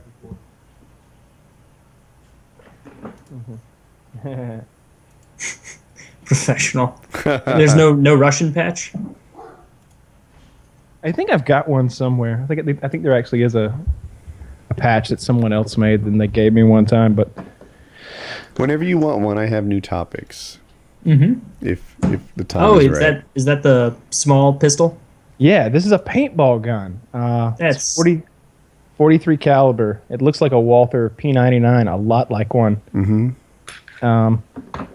And just to get an idea of how tiny those paintballs are, like they're going into this magazine, so they're about the size of that part you see on the end.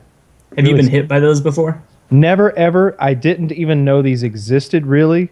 I certainly didn't know that they were cool like this and that they were blowback and all that stuff. So I'm gonna put this one in a holster and put that on my Molly vest. So it's literally gonna be like here or something, so that I can like reach back and grab this pistol. And if there's like a coup de grace moment where like someone's not paying attention and I've snuck up behind them and it's just like, look at this asshole, he's looking the wrong way, I'm totally gonna like whip this out and like fucking twirl it a few times and shoot somebody in the butt or something like up close, because these won't hurt And nearly as the much. slide goes back and forth as you shoot. I've never shot it before, but I think it does. Yeah. That's pretty sweet. So yeah, that thing's gonna be funny. And then I'm carrying 2 fucking pistols. I'm bringing a lot of You're equipment. gonna have a rifle and 2 pistols and like a couple. You're ready for the SWAT team. Any grenades? Yes, there's actually a grenade pocket on the vest. It's right here. Yeah. So I think if you die, you should drop it like martyrdom. Yeah. Just kill anyone nearby. All your teammates are pissed. I was strongly considering buying a paintball grenade launcher, but they're about $500 to $600, and they're very cool. And Or like 1 month's slip fees. don't even remind me. I don't know. Maybe. Just don't. Woody, you'll be in that same boat soon That if you hurts. keep eating I think about that every $24 now and- steaks for lunch. Yeah. Woody. It's hard to match a boat. Yeah. It really is. It really is hard to match a boat. I think, did I buy anything? Like, I don't know. Like, we got good Wi-Fi access points for the new house. I don't think that's quite boat, though. Got my own coffee cup. Keep calm and carry. Yeah. These are actually good cups. All right. I will let you guys pick the topic. Ooh. Do you want to ask your... Maybe I should keep my mouth shut, but do you want to ask your new question that you have come up with? Or do you want to save that until we've got... Ooh, it was going to be for guests. Okay, let's save it then. No worries. Okay. All right. Well, write it in the chat. I wasn't informed of the new question. I came up with the question on my own. It's a Woody original, and I think it is so awesome that I can use it again and again with each guest. And it's this. Well, I don't want you to waste it if you I can type it set to on you using if it. you... Oh, Okay. You know what? Why don't we get the next topic cooking, and then while somebody rolls, I'll type it to you. Okay. Yeah, professional radio. That's how we do it.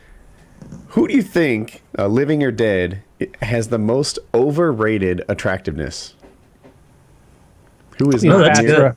Cleopatra. I've heard she has double chins and everything. I don't know any pictures. Yeah, she was supposed to not be very attractive, but I think it's almost come full circle where, like, every time you bring up Cleopatra, someone in the group will be like, she wasn't actually pretty. She was actually kind of a sow. And Yeah, people are, right? you know, She was a hand like- beast. Like, yeah, it's come all the way full circle, you know? Okay, fair enough. So we'll remove that one. I guess it's... No, that's a good one, too, but I'm trying to think of something. That was a good Queen topic. Elizabeth, you know, the Queen Elizabeth who was... She's like 70.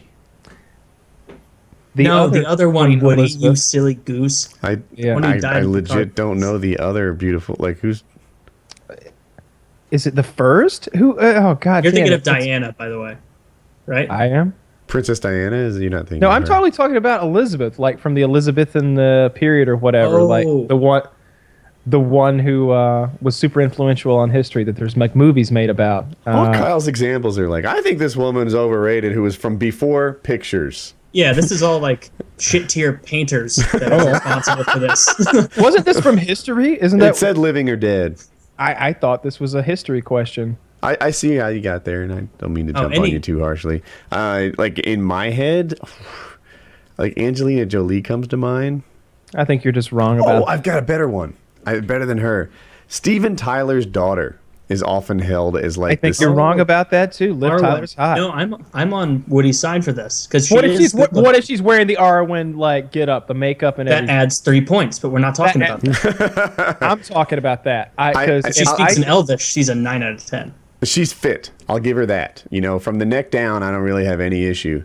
But she's like disformed almost. Her mouth is so large.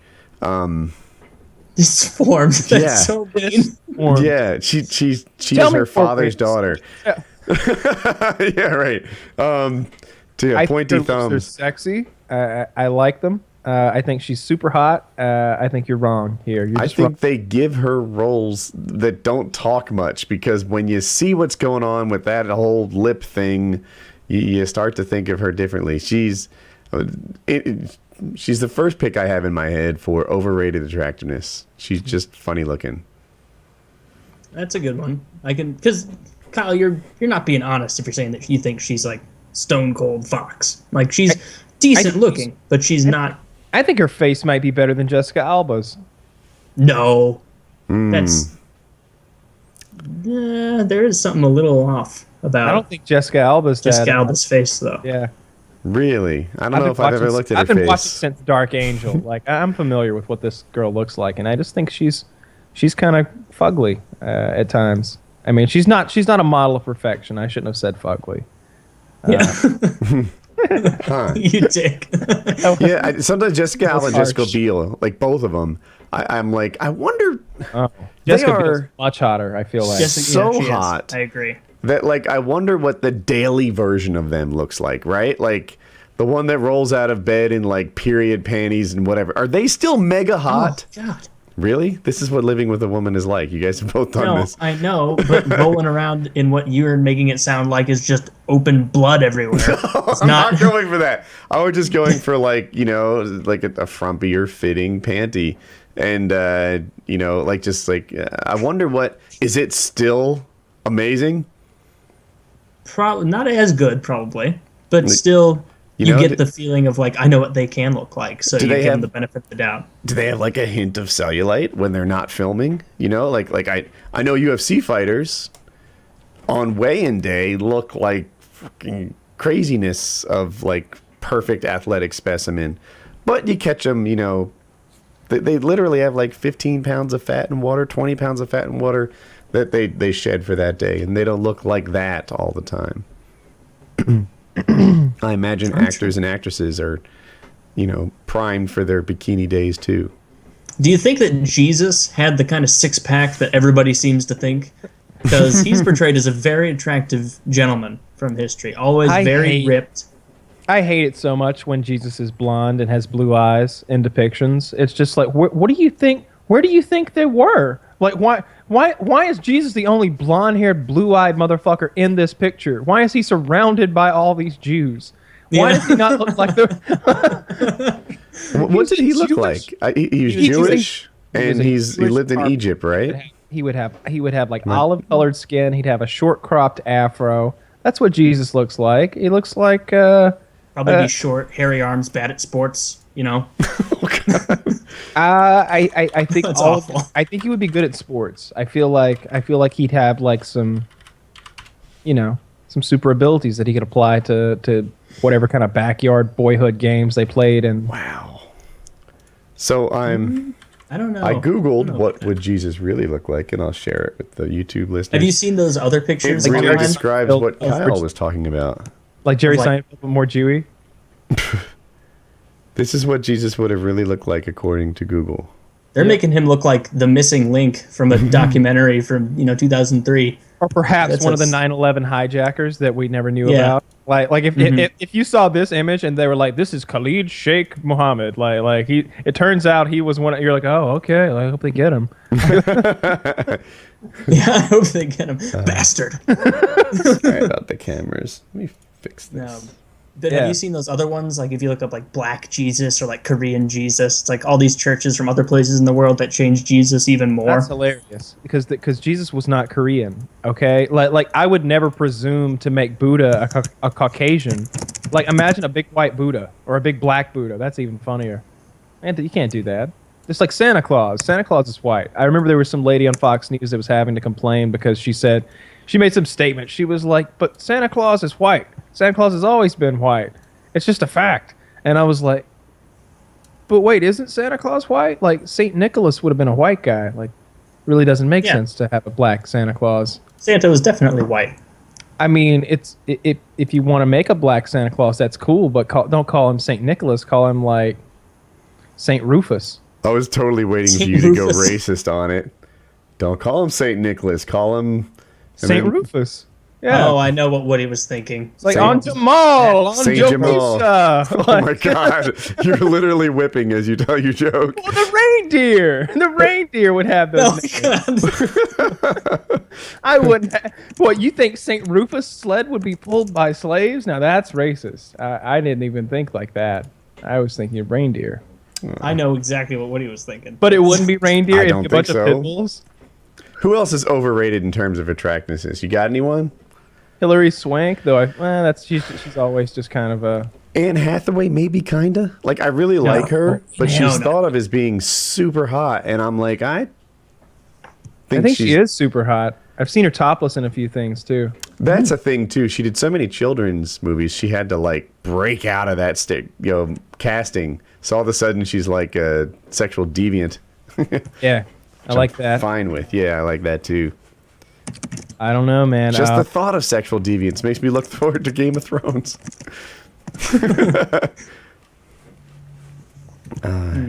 Yeah, I'm trying to think of other people. This is difficult. I'm trying to go historical. But when there were still pictures around. Not that much history with pictures when you think about it. Pictures are fairly recent. They are. These are facts. It is time for our sponsor. Mid-roll. Yes, it is. Once again, in case you guys didn't hear us the first time, this episode of Painkiller Already is being brought to you by two very special sponsors, the first of which is Squarespace, the all-in-one platform that makes it fast and easy to create your own professional website, portfolio, or online store. For a free trial and 10% off, visit squarespace.com and enter offer code PKA at checkout. What are you guys laughing about? The chat. I guessed exactly what he was going to say. That awful human you are. Bigot. All right, sorry. Continue, Kyle. Plans start at as little as $8 a month, and they include a free domain name if you sign up for 1 year. Taylor, tell us all about our most favorite sponsor, Dollar Shave Club. Oh, well, so much to say. It's a great, great product that you should purchase. And as I said before, don't cheap out. Do I have to read the whole thing again? Like, is that? Yeah. Go ahead. Okay. All right. Read it again and add It's some spice and flair. Some spice and flair. Yeah. Acting. If you listen to our show, you've heard us talking about DollarShaveClub.com for a while now. We love their razors. We're paying a fraction of what we used to pay, and we get all the fantastic shave. Honestly, though, the first time I heard about Dollar Shave Club, I was more than a little skeptical. A great shave from a razor for a few bucks seemed too good to be true. There had to be a catch. But even then, I tried the razors, and no joke, they gave me the most amazing shave I've had in years. And I've shaved for not as long as these other two, but years. My skin felt like silk. Incredibly soft. Kyle, what's something soft your skin would feel like? Little family feud moment here. A baby's ass? Already said it. Yeah. Oh, goodness. Ooh, I'm sorry. As smooth as a one-wipe Charlie. As smooth as a one-wipe Charlie. Yes, great. Double advertising. So it'll pop up and 0 respondents said Yeah. one-wipe Charlie. Why pay triple the price when you can get a fantastic shave delivered for just a couple dollars? You don't have to. That's my answer to that. You're an idiot if you do. You're going to go to the store and buy expensive razors that are shit-tier quality when you could have some peon from the Postal Service bring it to you as you sit there and do whatever you want. You'd be an idiot to keep overpaying is what Chiz thinks about you. Don't be fooled by the affordable price. These razors are legit and you will never go back. And honestly, because like every podcast I do listen to, like they have these as a sponsor, until I got it, I really didn't think they'd be high quality razors. And they really legitimately are. Like in all seriousness, these are high quality. They're nice. They make your skin feel just so wonderful. I like Plus, the aftershave stuff. It's Oh, minty. yeah. It feels nice. Yeah, I actually haven't tried that yet. I need to try it. Do you get like that Home Alone, like like that feel? A little bit, but in a different area. Oh, in your genitals. Yes. Yes. That seems really unpleasant to put all over your scrotum following a fresh de-hairing. It's a good time. Yeah. Well, they also have Dr. Carver's Easy Shave Butter. It's phenomenal. If you're still using old-fashioned shave foam, I feel bad for you. Get rid of that shitty $2 can that you buy. Get something better that you don't have to go to the store for. Become even more of an invalid who has everything brought to them. That's what you need to do. I think you can masturbate with the butter. Just saying. You absolutely can. I mean, I don't know. Maybe, who knows? Plans start at $3 a month, and signing up takes 2 minutes. There's no membership fees and no commitment. Plus, they have a money-back guarantee. You have nothing to lose and everything to gain. And get 2 plans, you cheap fuck. Get one for your genitals and one for your face. You don't want to use the same one for both. You want the $3 razor for your junk. Yes, you want the cheap plan for your junk. So, because with 5 razors, you got enough girth there that when you try getting like certain areas, for me, it's a lot of nooks. Kyle's a cranny fellow. So you're trying to get that, it's dangerous because, as I said, these are high-quality razors, and you'll slice your nutsack right open, have one of those bad boys dangling out. So just get the one razor, $3 a month one for that area of your body, and get the high-quality Bentley for the other. I'm thinking to myself, like, let's say that you're you're married or you're living together or whatever. You might be able to do 2 plans for the 2 of you, right? Like, you could have a below-the-waist or below-the-belly button kind of razor and a face razor. Right. So, you see, Woody went right. He extended it up to the belly button for all of these because he likes the what do you call it? The happy trail. Remember that? Thinking about that happy trail girl from the rafting trip. That was so gross. That was hot. It was so nasty. This girl had a happy trail, and he was. Oh. Yeah. No. That's... I still don't understand how you're just trolling, Woody. You are absolutely trolling. No. You had to see her. She was fit. And like she was like a rafting guide, like as a profession, and she had a happy trail, and the whole situation to me just she looked I don't know, like somehow it exuded a certain like masculinity that you found irresistible. It appealed to 30% of you, so to speak. I don't want to say masculinity, but it was more like I just pictured a girl with a happy trail to be a little more like down, like a little more like savage or down. Yeah, no, it's probably someone who doesn't get down that much. Because otherwise, they wouldn't have a happy trail. I suspect she's not a prissy lover. She is an equal in the sack. Is that what you want? You want her to be slapping you around, her taking the reins and pushing you about. That's not what equal means. That's I know. Yeah, but yeah, it just like the happy trail somehow just to me like resonated as a sort of like that chick fucks right. It doesn't make any sense. That chick fucks right. Yeah. Dear God, I did not. I you gotta be able to hang. I can't have some. I thought she was good looking. I thought she had a nice body, but she had a happy trail, and it was just like you could wax that right off, and it'd be gone, and it'd be over. But you have chosen not to. And it was dark. She had as much of a happy trail as I do. It was dark and curly and thick. Oh, what do you got going on down there? I actually shaved it kind of recently, so not too much. I would think that she had less than Kyle, but. It wasn't. I mean, it was there. It was for real, but it didn't look like a guy's happy trail to me. It was a girl's happy trail. Yeah. This happy trail would have totally fit on a guy. Like it was. It would fit on some guys. You just wouldn't. It wouldn't be a remarkable guy's happy trail. Well, no, she wasn't like a big beer-bellied 45-year-old man or anything, but she had way too much goddamn hair for a 22-year-old girl. Was it kind of wispy too? Was it like some dark hairs and then a lot of long hairs? It was dark brown. Oh, God. There's just something casual about it, man. She. Yeah, there was. Yeah. Like a hobo shitting under a freeway. No. That kind of casual. Woody looked to those people too and bet that guy fucks right. You know, luck's gonna turn around. Look at his stance. Nice and wide. A lot of power in those thighs. Yeah.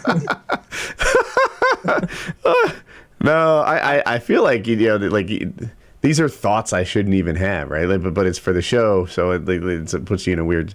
Normally these aren't things you vocalize, but yeah, whatever. That chick fucks right. I know it. I suspect it. I don't know it. Sure, she probably does. I could see that. I just felt like it looked. The word that came to my mind was unkempt. It's like part of your hygiene as if you look like her should be dealing with that. Like it just should. Like if she had a big unibrow or like hair growing out of her ears or like hairy knuckles, like the same thing. You would expect her to take care of that, or a mustache or anything like that. But this was the happy trail was too much. I'm with you on the mustache. Did she didn't have any pit hair, right? She had. I think they were unshaved. Like I think that they were like I think she had hairy pits. Well, are you into that, Woody? Because that's on the same. I'd need to see it. It's in the same like ballpark. If it's like mine, was like a full on like adult male thing, then I'm not into it. No, any amount. It would have to be really subtle. Imagine like Woody like getting in there and licking like just like doing like circles with his tongue on her. Licking armpits is rough because they're usually either deodorant. That's the second option I was headed to. The first one is they're not perfectly clean. The second one is they taste like deodorant. If you've ever licked deodorant, it is like a special kind of chalky like awfulness. And it immediately dries your mouth out. Like it's just parched instantly. And most of the let's say hypothetically you slept with your mouth open, you wake up with a dry tongue. Probably everyone's had that. You shut your mouth and it's instantly not a dry tongue anymore. Like you're cool.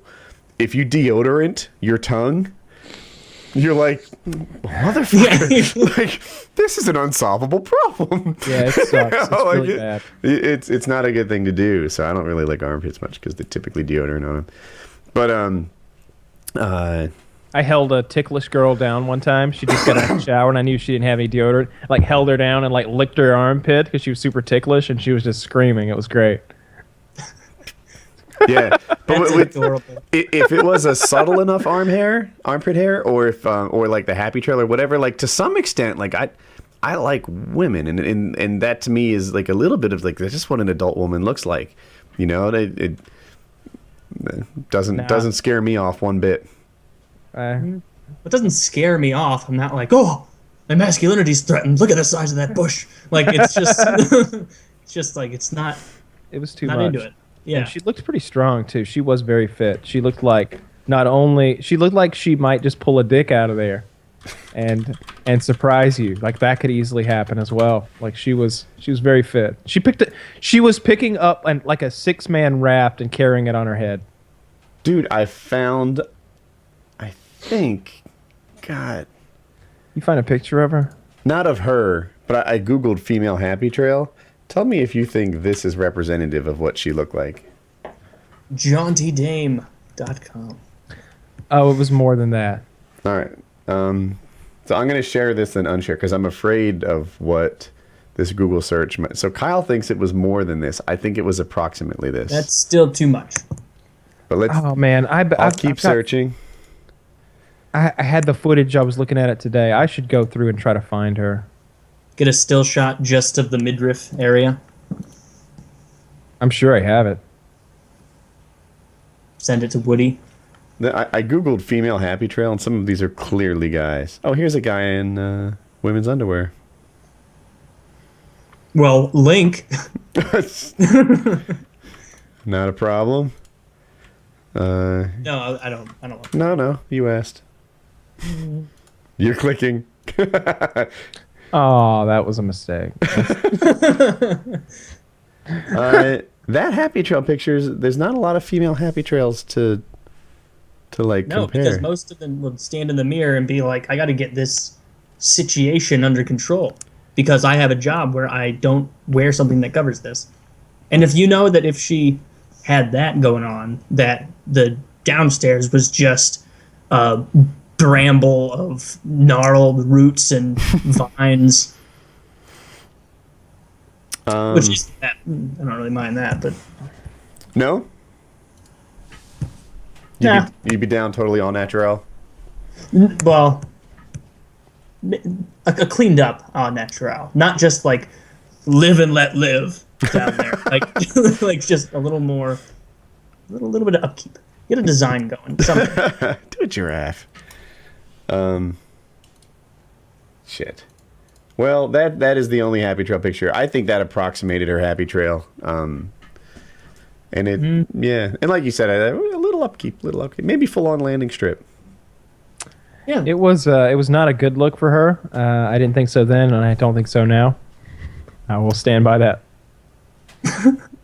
I remember us all thinking that overall she was pretty hot, and that was just some a flaw to Who is others. us? What like you and me and Chiz Chiz. agreed that it was acceptable. Is what you mean? And you, not. I don't think- I think you and Chiz both thought the happy trail was something you could overlook, and I thought it was maybe even a bonus.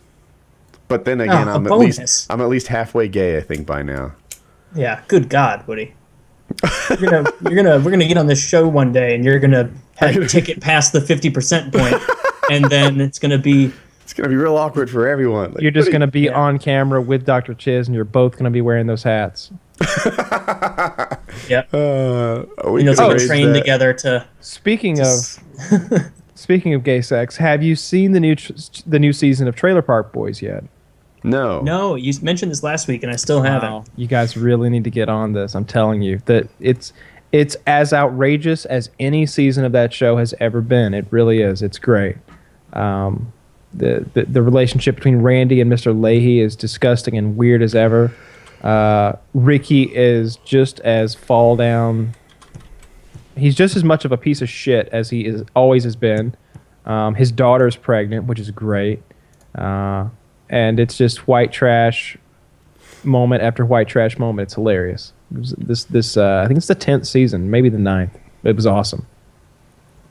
Do you remember that? And it's on Netflix, you said, right? Yeah. I think there's 10 new episodes. Gotta Remember check that paintball video I couldn't find? Mm-hmm. I just now thought of a new search string and found it. What is it of? I don't recall. This is a sharer. I just saw it again. We must watch this as a team. And you were right, it is a paintball. Oh, Jesus. I'm right about it being a paintball gun. I think it's not paint. Like it's something. He's shooting some other kind of projectile. Are we ready? Are we queued up at 0? I am queued up at 0. Murga? Yep. Ready? Good to go. Set. Play. Well, there's a guy aiming what looks like a paintball gun at a guy who's standing by a fence. It's the second I shot. don't think there's any protective wear on Just the one in face. the arm. Oh shit! Not even a hiccup from the guy. Not even a reaction. He hasn't moved an inch. The guy who shot it went, whoa! No, not fucking up. Watch. Oh! Jesus, that Oh looks. my god. Right? There's like a big gaping hole in his arm. A paint with 68 millimeters. Look at that. You fucking missed the target. That's disgusting. Let me see. Why in God's name? What? That's actually the Why would you do paintball that? gun that I'm using. So Is it really? no. Yeah, that's what mine does. It left a Yeah. hole in his arm large enough to put your thumb in. Yeah, that's just Yeah. what my gun does. What can I say? I think he wasn't shooting paint. Like it must have been Chiz, since Kyle doesn't remember it, that told me about it. But there's a kind of round, I think it's used for chronographing sometimes, and it's reusable. So it doesn't explode on contact. You just like sweep it up afterwards. That's what these are. These things I've got. But I don't think the ones you have are squishy, right? In watching the way that one came out of his arm, I'm not sure that's what that was. Well, That was definitely not a squishy. It was like it he came was out squish- like it was a marble. Yeah, squishy I is was gonna relative. say marble. I mean, they're a lot harder than, like, that's as much as I can squish it. Wait, Wait, where's the other one? I You had could have one earlier sworn that you you were easily squeezing. squished one earlier. I mean, I didn't. Demonstrate again. I could have sworn you made it flat, like a. That's about all I've got. Like, can't. I mean, if I do it like that, I guess. But like, I it's could have sworn that you mashed it like a It was Nerf ball comparable earlier. to me like an earplug earlier. Oh no. Why It did you made a still di- shoot that at your wall then? Well, why not? He made a hole in his wall. What is it going to do to me? Make You a want to hole in find you. out? No, We could- I mean, I already found out. I just watched a YouTube video on Yeah, it.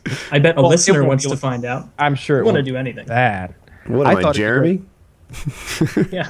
I can't get in touch. Jeremy called the other day. He called Kitty, and he's getting a new job or filing for some government assistance or something. I'm not really sure which, but he needed to know what his job title was when he worked for me. And that was a real funny. Yeah, what was it? Well, we sat around and joked around about it. I was like, what about administrative assistant or like manager of daily operations? I was like, maybe we could give him some like ridiculous title. I was like, we could have some fun with this. And in the end, I think he just made up his own title because he never called us back. But Yeah. Senior started- business overlord. Yeah, Esquire. Like, tester, R&D, like there was all kinds of ways we could make him seem like a fool or seem like he was really qualified or like he'd done something cool. But we were having some fun with it. Oh, I know what I wanted to talk about. So in getting prepared for this paintball trip, I've bought a bunch of cameras. I've got a GoPro 4 and I've got a Hero 3 and I've got the Replay HD, the one that does 1080p at 60 frames per second. And I got so many mounts and all these accessories for it, batteries and such. So I've been thinking about doing some hidden camera videos to my trash man.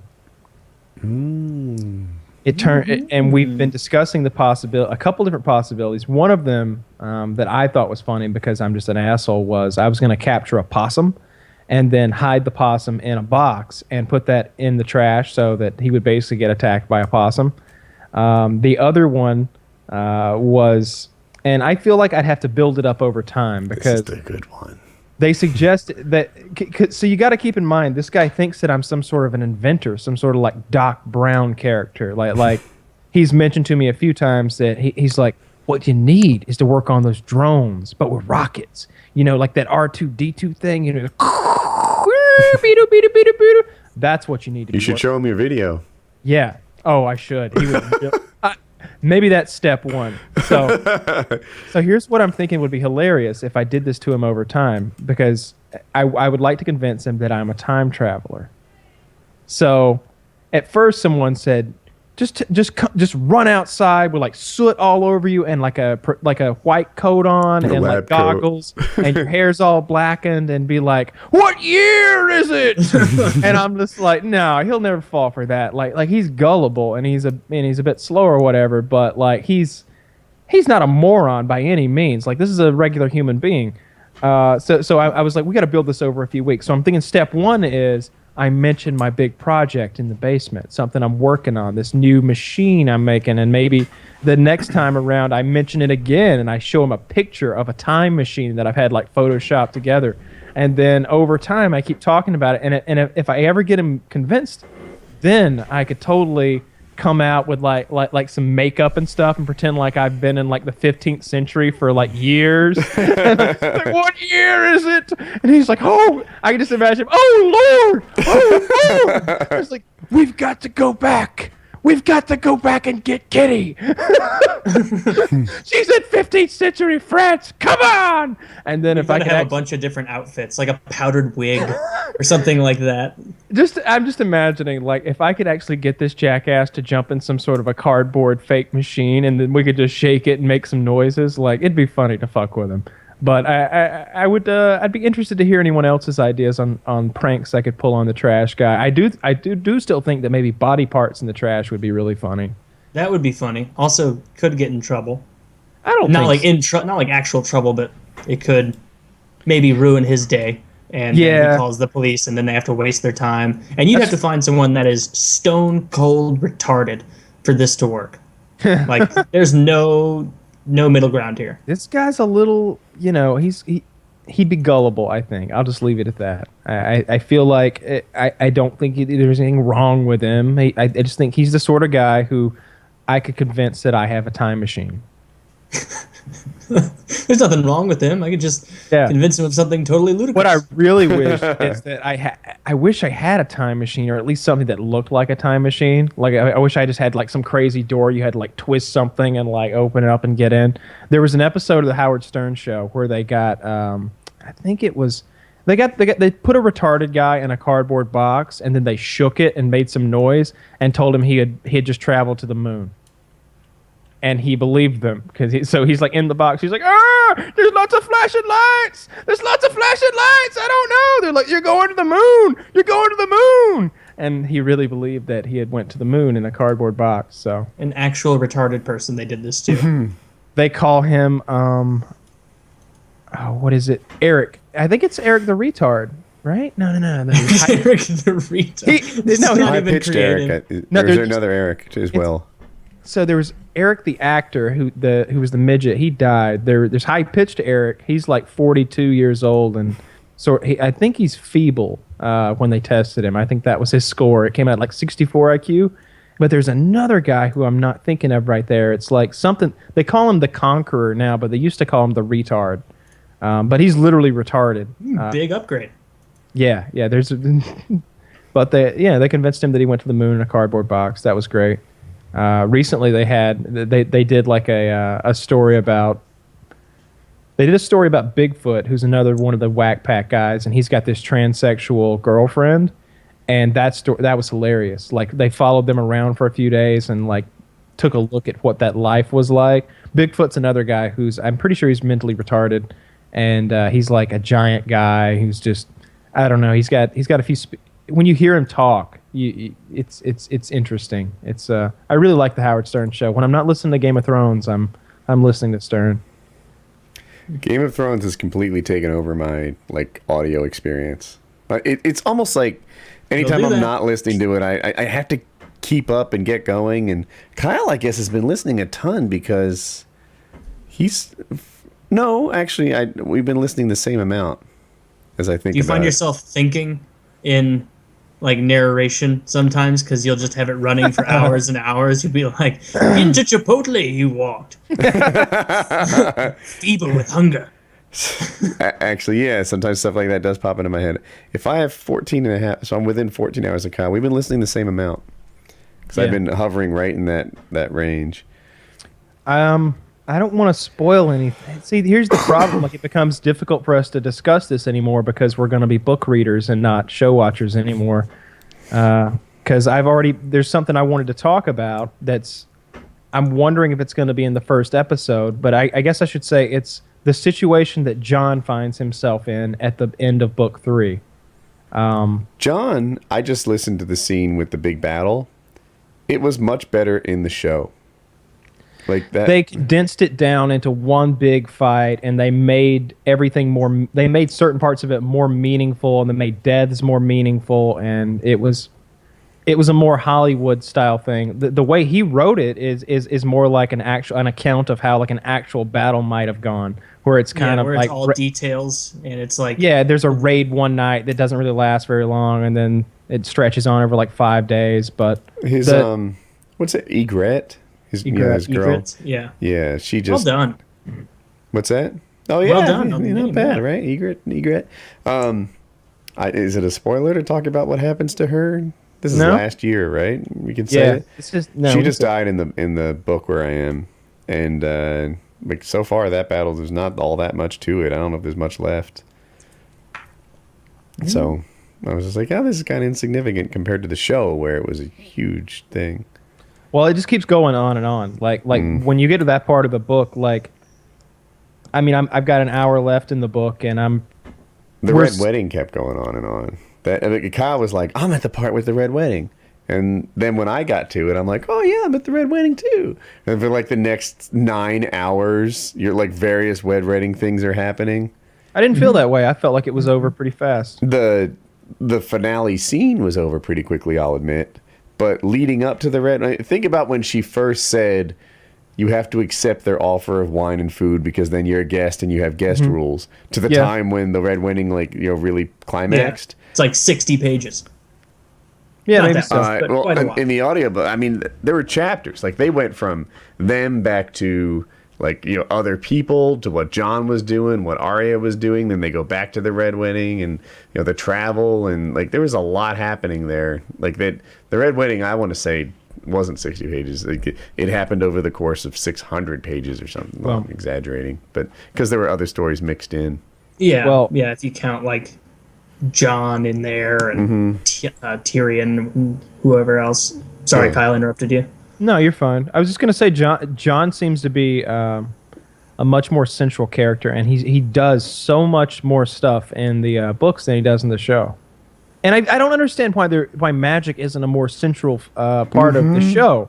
Because, like, Stannis' sword, for example, the only time I remember that thing glowing or like, being Lightbringer is when he pulled it out of that flaming... Right, yep. And it just appeared to be on fire in the same way that, like, what's his name? The Lightning Lord? Yeah, or yeah. The Beric other Dondarrion. I get those two confused. Beric Dondarrion and... Dondarrion is the one who came back from the dead. Thoros of Myr is the one with... Thoros of Myr, yeah, the red priest. Sword. Yeah, so, he just lights the fucking thing on fire. At least that's what he used to do before he had real magic. Like there was some gas on it or something, right? It wasn't like a big flaming sword. Yeah. But it's a magic sword in the book. There's 3 different variations of, like, swords that are on fire or burn or have light to them. So there's Stannis Baratheon's sword, Lightbringer, which in the show only appeared to, like, burn on fire like yellow flames. But in the book, especially later on, they're very descriptive about the way that it's got, like, fire on all the colors of fire on the inside, but it doesn't give off any heat, and it basically glows red and orange and yellow. But then there's the version where you just dip your sword in wildfire and it burns, and then it ruins the sword after. And then there's the version that the Red Priest used to fight the Hound when he was fighting Clegane. He did some magic to his sword, like waved his fingers on it or something, and it fucking burst into magic fire that was like tendrils of flame that would reach out and like set the Hound on fire and shit like that. I think the reason they did that with the swords is that they didn't want it to be... Because, like, when you're reading it and you're picturing it like, oh, and it's emitting all these auras of light and everything, you can picture it way better than they could portray it on a show. Because, like, if you see that and it's just like a glowing red with no flames, it's going to look really hokey and lightsaber-esque, and it's going to kind of take you out of the moment, I feel like. I feel like the show, in general, really minimizes that stuff. I think it's a special effects budget thing, is my personal guess. Oh, you think? Could be. There could be a lot more dragon. There could be a lot more fire. There was a scene where, and it was essential, This might have been book 2, but there's something, I guess it's called a pyromancer, and they do like a trick where someone climbs a fire ladder and then they vanish into the sky. Yeah. And it demonstrates that magic is returning to the whole Game of Thrones universe because there are dragons alive. Suddenly everyone's magical powers are much more multiplied, and it's happening, you know, in their ability to make this fire green shit, whatever it was called, and the pyromancers and everyone who has any like little hint of magic or trickery now has like full-blown wizard shit going on. But that was completely cut, if I recall, from the show. Yeah, they really downplay like. Yeah, all the magic and stuff is just barely there, and I wonder if it's CGI budget. The show kind of leads you to wonder whether, is this like real magic or is this just like a coincidence? Wives' tale, like, you know. Yeah, like, yeah. You don't know. You're like, well, I've seen dragons, I've seen giants, but like, how do I know that, you know? You've seen Children of the Forest, so that was like the first occurrence of like actual magical beings. Everything else was just sort of like chemistry and such. Yeah. But it turns out there's some real magic going on in the book, so I imagine there's some real magic that's going to come in the shows. I hope so, and you would think their budget would be substantial. I hope so. They're launching their standalone thing this week, I believe, to go along with the launch of Game of Thrones, the new season. I guess you got to have that Apple TV thing, and so I think I'm going to do that because I don't mind paying for it. It's my favorite form of entertainment. I really love that shit. Did you guys see the video where it was like Jon Snow was the dinner guest? Yes, on Saturday Night Live. Oh, that was so fun. No, I haven't Seth seen it. Meyers, I think. So maybe it wasn't SNL. I thought maybe I'm wrong, but yeah, Seth Meyers was definitely the guy in it, and they had Jon Snow over as the dinner party, and the whole thing takes place with like regular people, not urban isn't like a socialite people, and they're sipping their glasses of wine and doing their thing, and they're like, yeah, how's your mom? And he's like, I don't know my mother. I'm a bastard child. And this is Seth Meyers. And he's in full costume, like He's they're in modern garb. They're like regular people, you know, maybe dressed up a touch, and he's in like big bear skin, whatever, like he wears on the show. And he just can't get along with anyone, yeah. He mentions his father. My father's head was sliced from his body and hung on a pike, and they're all like, "Whoa, that's intense!" And then they just kept going back. Like he and Seth Meyers would do this small, like, you're really not good at small talk. He's like, I'm trying, until eventually Kyle. He comes back in. He's Jon Snow's trying to make small talk. He's like, "Do you have any siblings?" And the guy's like, "Yeah, I've actually got a sister. She's older. What about you?" He's just like, well, this one's dead, that one was murdered in a war, and this one's being held hostage, and they're all like, whoa, intense, until eventually he's like, I'm so sorry, I'm not good at small talk, I've been really stressed about work lately. So they're like, oh, tell me about work.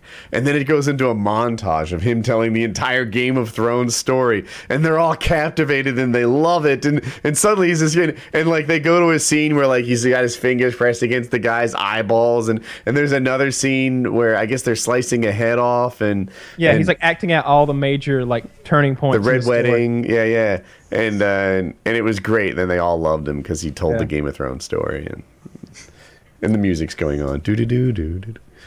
So I don't know, a lot of Game of Thrones talk this show, but I'm psyched because it's coming back. If you're watching this, probably tomorrow. I don't understand how there are people who don't love this shit. Like I really My do. wife.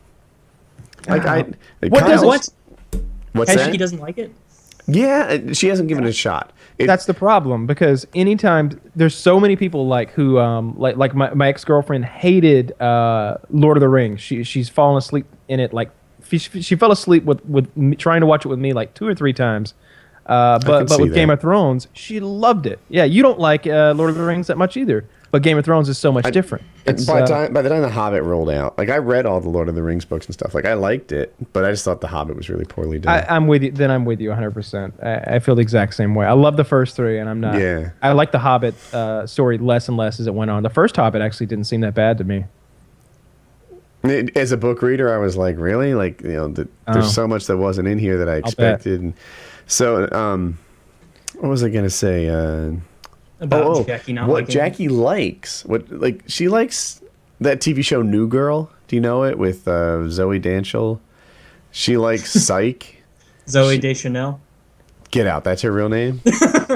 Yeah. Holy fuck. It's Zoe Danchel. Zoe Danchel. According to Woody. So she likes New Girl. She likes Psych. She likes Scrubs. She likes Bob's Burger. Scrubs gets jerked off on the internet so much as being a great show, and I don't get it. I've never laughed once at that show. It's just, I like it, don't but like to it. I like me, the. it's I right didn't there. like the later seasons. Yeah, it did get worse. But to me, it's right there with like How I Met Your Mother and New Girl, and like there's fun shows to listen to, and it's really light. She hears about Game of Thrones. Game of Thrones isn't light. It's like absorbing. It's not casual. It's a drama that sucks you in and you care about, and that's just typically not what she looks for.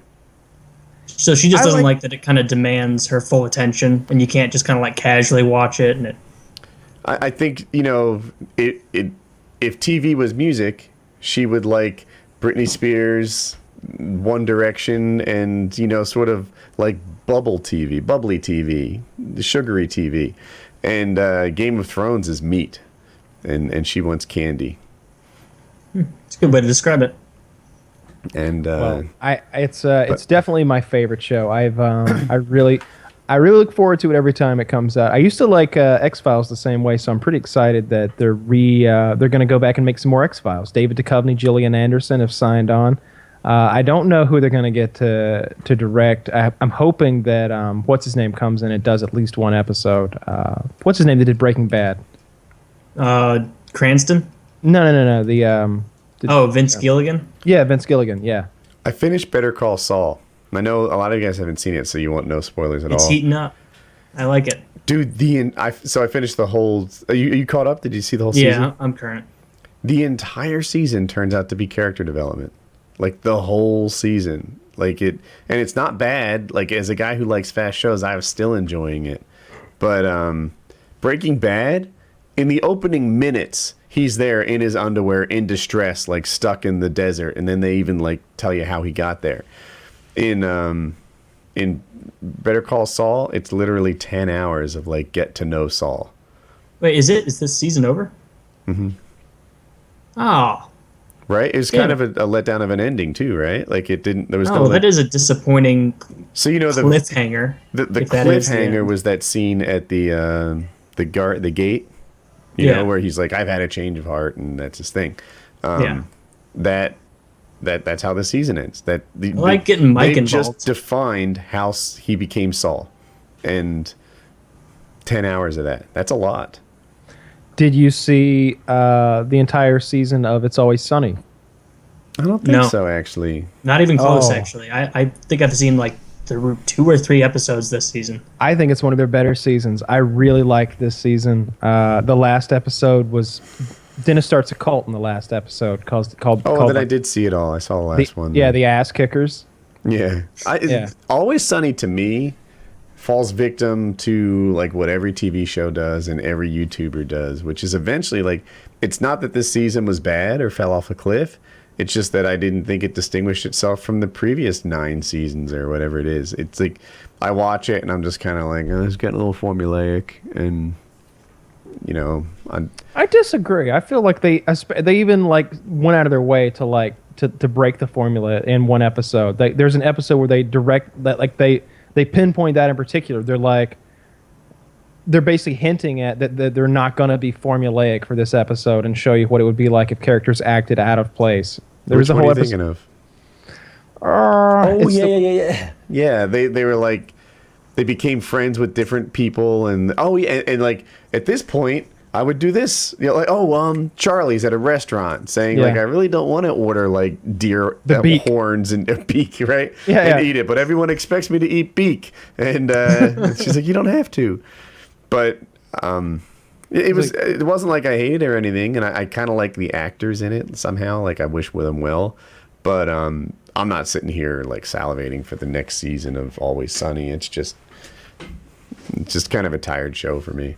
I liked it. I thought it was one of their better seasons. I still really enjoyed it. I also finished off all of Archer. Me too. The season finale of Archer was hilarious. That they did like a Fantastic Voyage sort of scenario where they all got shrunk down inside of a little ship, and then they were going to go inside of the scientist's brain to fix an embolism or something like that. I don't remember, a blood clot or something, and they accidentally get injected into his foot, and they only have an hour before they're going to return to normal size, and it gets to the end of the episode and the timer's ticking down, and you think they're going to make it, and then the ship just gets enormous, and the guy just explodes, and there's blood everywhere, and Archer stumbles out of the top naked and maybe drunk, and that's the end of the episode. like they just fucking killed him. There's more after that. Well, the guy. The guy said that the CIA wasn't going to work with him anymore. Yeah, basically they're like, it's really significant. After that, the CIA is not working with them. They're blackballed from the intelligence community, and they're the spy. They're not spies anymore. And like, what are we going to do for money? And Archer like takes a sip of his martini. He's like, I've got an idea for that. Cliffhanger. Yeah. So they're no longer spies going forward. Like, they're changing up the formula, I suppose. Again. Yeah, I need to catch up on quite a few shows then. Yeah, so I have not seen much of Sunny or Archer. Archer and Sunny, I think, are two of my favorite shows. They're probably my two favorite comedies currently on. Yeah. Better Call Saul, the videography is every bit as good as Breaking Bad, if not better. And I like that. I always download the highest quality version because it's worth it. We watched... I'm sorry to interrupt you, but we watched that Scientology documentary the other day. You, myself, and Shiz. Oh, how was that? That was good, I thought. Good, yeah. I wish I could, like, spit back more examples of the crazy stuff they did. I was trying to tell my wife about it, and, you know, I'm like, they put all the executives in, like, a hole, like a torture area, and, you know, made them confess to stuff and whatever, and she's like, who were the executives? And it's like, I can't name them. Like, I don't know. Scientology people. Yeah, but they were punished. What's it called? Going Clear. So here's the core of it.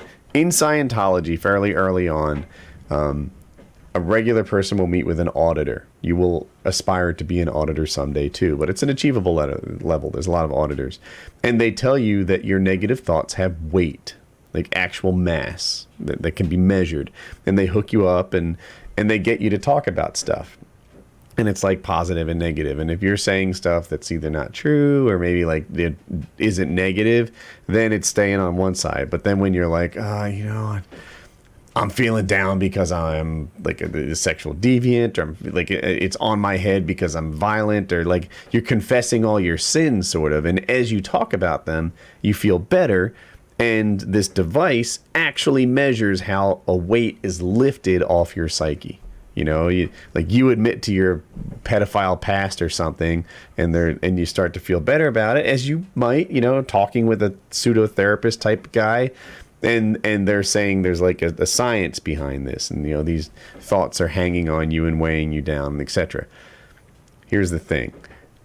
One, like I could understand how people were falling for it, because, you know, like just on a psychological level, talking to somebody about it will make you feel better. And the fact that I'm saying I can measure how much this weighed is kind of like fits in with what you're feeling. The other side of it is, now I got your record. Now I know everything about you. And if you try to leave my cult, you're so fucked, because you just told me about your pedophile past, and I will take that and I will make it public.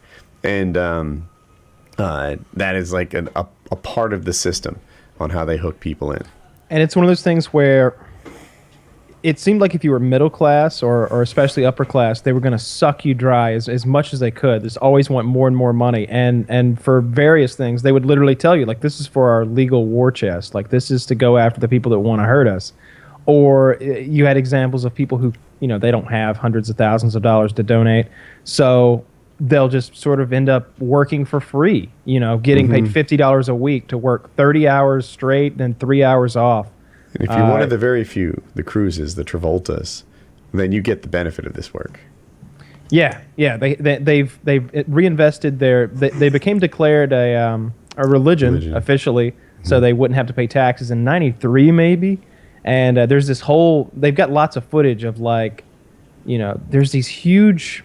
It reminds me of those mega churches when you've got a gigantic audience full of worshipers, and then the one guy speaking, but it's a CEO speaking instead of a priest, and he's up there talking about how they've accomplished this big win and now they're a religion, and then they explained how it actually happened, and that Scientologists sued so many members of the IRS, and they had so many lawsuits going on. It was a huge mess for the IRS, and they basically just agreed to drop all the lawsuits if the IRS would declare them a religion, and they did. Yeah, they were attacking the employees of the IRS, like individually and personally and stuff. And as many as they could in every basically- jurisdiction they could. So are the high-ranking people like Travolta, Cruz, like they're not in there because they're like, oh, this is a great religion and I believe in it. Like they are 100% in it on the scam, right? Like I don't those think- I don't actors. think so. Like Travolta wasn't interviewed much, but they did a lot of talking about Cruz and the people that worked around him. And you know, he would have like crises of religion now and then, like, you know, where he said wasn't in contact and they had to rope him back in. But by and large, I think Cruz is hook, line, and sinker Drinking the Kool-Aid. psycho, drinking that Kool-Aid. That's why Katie Holmes left him. Is that her name? Yeah, well, they explained this whole scenario, and they had the guy who said that he was like responsible for it. They basically You're explained. thinking of Kidman. Yeah, they basically described a scenario where they broke Tom Cruise up with Nicole Kidman and turned the children against Nicole Kidman because her father was a prominent psychiatrist in Australia, and they thought that was no good. You know, they don't believe in psychiatry. They don't believe in any of that.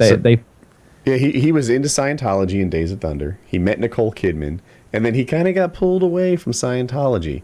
And then they hooked him, broke him up got him divorced with his wife, got Nicole Kidman's kids to turn against her. They don't call her mom or anything now, and they got him back in. And then with Katie Holmes, he just sort of stayed deep in the cult, and she left him and took the kids, and you know, in her mind, rescued the kids from the situation. It's Who made they this describe- documentary? HBO. Yeah. They described this whole scenario where, you know, they had these people in the hole that Woody mentioned earlier, and they're basically like double wide trailers with bars on the windows and the door, and they keep them in there and basically just, you know, literally beat them physically sometimes and abuse them and all kinds of brainwashing games and just fucking with them. And, you know, to the point where they were begging to stay. You know, they played a game, and like if you lost the game, you had to leave the hole, and so they were actually fighting to stay in the punishment zone. It's a real brainwashing. It's pretty crazy. I gotta watch this. Yeah. Sounds really cool. I knew a Not lot cool. of this going in. Like if you look around on the internet, you'll find that you can find instances of people explaining the horrible things and the real history behind Scientology. The problem is they're so litigious. They sue so many. Whenever someone with a voice starts talking about them or starts making a documentary like this, when they usually sue their fucking pants off until they can't, you know, do anything. Mm-hmm. So how is HBO getting on with it? Apparently, they prepped themselves before they aired it very carefully to make sure that they weren't vulnerable to lawsuits. Mm-hmm. But they do stuff like they follow you around with cameras, just like looking for trouble, trying to provoke you to fight or respond, and then they'll sue. They're pretty tough to have on your bad list. Definitely so. They've got a lot of money. They've got over $1 billion in properties. How many people? Like, does it have like 50,000. Yeah, it was smaller than I thought. Like, as a matter of fact, they said that it shrunk, but it became even more profitable. Like, they lost members, but they squeezed more out of them. Mm-hmm. So it was crazy. It's a total cult. It's ridiculous. I don't understand. That was what the Catholic Church was like in this area. Not necessarily in the hole or anything, but it just, like, the way that they worked very hard to get as much money from you as possible was, it was a turnoff for me. Yeah, I bet. So, I got a topic. Check this out. So this woman had a custody case with her husband, and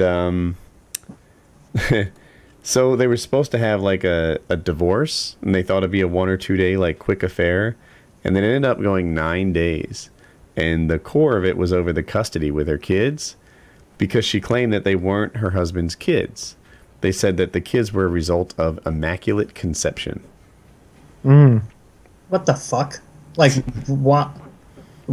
How would anyone even take that seriously for more than a second? It didn't work out. The court case ended up going 9 days, but the guy got like hooked up. Let me see the details in here. He got full custody. He got $53,000, like his part of the sale of the home, and they had her pay his $35,000 in legal costs. And they said that they did it to deter similar conduct by others who represent themselves in court. So, yeah, she got... It was on Pussy Pass denied. That's hilarious. They didn't buy her Immaculate Conception defense at all. Of course not. Of course not. It's craziness. The fact that... wow. So, how did he get hooked up in the end? So they were just like, no, fuck I you. guess- They're his kids. Or Yeah. they did a simple test. I mean, simple genetic test. She alleged that the ex-husband drugged her, raped her, and kidnapped her from Malaysia. Like, she had nothing to do with this marriage. The Immaculate Conception on the children. Like, she just went crazy. And, yeah, so now she had to pay for all his legal costs. And he got full custody of the kids. And he got money from the sale of the house and stuff like that. So, bizarre custody case straight out of a novel, as they describe it. That's ridiculous. Immaculate Conception. My favorite was PKA. Sometimes people ask about PKA Dan. This happened a while ago, but I've told the story, but probably most people haven't heard it. His wife brought him into court for like mistreating the kids, and she wanted to remove his custody of the kids. But the mistreatment was funny to me because basically he was sending them to lunches. Like, Dan's real health oriented, and they didn't like the lunches that he gave them because they were too healthy. And the judge was like, are you serious? He's like, we get people coming in here who have drug issues, who have prison records, and they still don't lose custody of their kids. You are literally trying to take his children from him because he gives them rye bread at lunch. And so that was his thing. That was his children abuse. That she took him to court because he was giving him the rye bread. Well, She sucks. so then what Bitchy happened? thing to do. Then what happened was the judge was like, all right, yeah, let's look at the child support. And she's like, no. The child support's fine. We're here about the custody, not the amount of money he's giving me. And the judge was like, well, since we're all here. And So the then judge was kind of like, fuck you. You're wasting my time and everyone else's. so then they looked at how much money she was earning, which was a lot less than she claimed, a lot less than when they calculated how much of the support he was supposed to give. And so at the end of the thing, he owed a far less in child support, and he didn't lose any custody. All because she tried to take the kids away over rye bread. A bunch of horse shit. What an evil person. Yeah. That's like that's like vindictive, mean to your children themselves. Like stealing them away from a parent because you're such a narcissist and you think that your little perceived problem has any relevance ever. Like there had to be something else like that she tried to bring up or lied about, because how would you even have someone take you seriously or an attorney go, oh yeah, we're going to bring this. We're going to, I think you pay the attorney and they'll bring any case you want. They'll give it a go. But yeah, it didn't go well. Dan was just... I think Dan didn't even bring an attorney, I think. He was just he's like, this is just utter horseshit. I'll be fine. There's no sense to paying an attorney. That's great. And he was. So, a little PKA Dan update. I'm trying to think what's happened with me this week. If I got any new news, any Could run through a updates. house update. It's getting closer. It seems like now, like it is what it is. I don't love my front steps and this or that, but it's wrapping up. If you were to walk through the home, the cleaning lady finished. It's not perfect, but it's clean now, and it's starting to look like a finished project. The biggest thing they have left to do is we're putting like a carpet runner up the center of the steps. You've probably seen that before. So they have to do that, but it's a special, like, it takes a specialist to do it and bind the sides and all that. So when that's done, they'll probably have everything else done, and that'll be that. Pool table came today. The bulk of the furniture arrives tomorrow. You don't need carpet on the stairs to have furniture delivered. And, pretty much, I guess when I get back from paintball on Tuesday, it'll be all systems go. There's really nothing stopping us from moving in, like after the even now. Well, that's great. I'm glad your project finally wound down. I bet you're going to be gun shy when it comes to finding someone to do your pool or your shop now. So much, yeah. But I'm also much more educated on what to look for. You know, like the big thing that went wrong is like we knew the real estate agent for over a year. We really liked him. We kind of considered him a family friend, and he recommended like sort of himself and his partner as the people that do this. And they didn't have like subcontractors that they worked with all the time. So, you know, I see now they're like they need to get the carpet installed. It takes a specialist. They're like calling the carpet store, asking for references of carpet installers. Like, a better GC would, you know, like have an army of people that they worked with all the time and stuff. Yeah. He's just hiring strangers and shit, you know. Well, and yeah, it'll be over with soon enough. You can. I remember with the electrician, he's like, we saved a lot of money with Sylvia. And I'm thinking, Like, I didn't save a fucking dime. And then she gets fired off the site because she was completely incompetent. You know, that happened with a couple different subs. It's like you just keep getting these, like, low-cost bullshit artists. And anyway, next time, I'll be much more, you know, seasoned on how to hire a GC. And for this house, the one I'm in now, we're going to prep it for sale. Like, you know, paint it and... the kitchen counters we have are like old white Formica that you might have, like, nowadays sort of everyone's granite. That's like the new standard. So we're going to do some upgrading, and I'm going to be the GC. You know, I'm not going to hire someone to hire subs to do this. Like, I'm just going to direct hire, right? You know, you're the guy who installs counters. This is what we want. You're the guy who, you know, lays the floor, paints or whatever. And like, there's not going to be a... When you hire a GC, you're not hiring the people doing the work. You're hiring a guy who hires a guy that does the work. Yeah. And you know, if that guy fucks up, you're kind of vulnerable. What about your dog? What about Jack? Is he doing any better, or is it no good?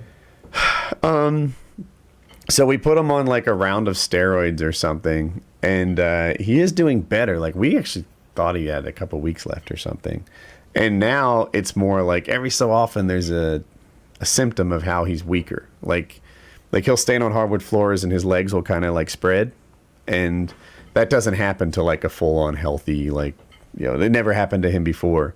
But it doesn't look like he's about to drop dead or anything like we previously thought.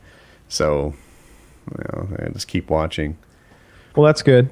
I think I said on PKA my mom's dog died this week, and we lost a cat as well last week. Black cat too. So, yeah, black cat number 2's down for the count. So we are down 2 pets, which is probably a good thing. Had way too many to begin with. And hopefully nobody takes on anymore. I found a baby rabbit in the field the other day when we were filming. It was like right there. Eric picked it up and I'm like, look at this little guy. And everybody wanted it. They were like, you should take it and make it your pet. And I'm just like, yeah, that's what I need. A wild fucking animal living in my house. Like, the thing would sneak away, run, and start living in the walls or something. Like, they're very difficult to keep alive.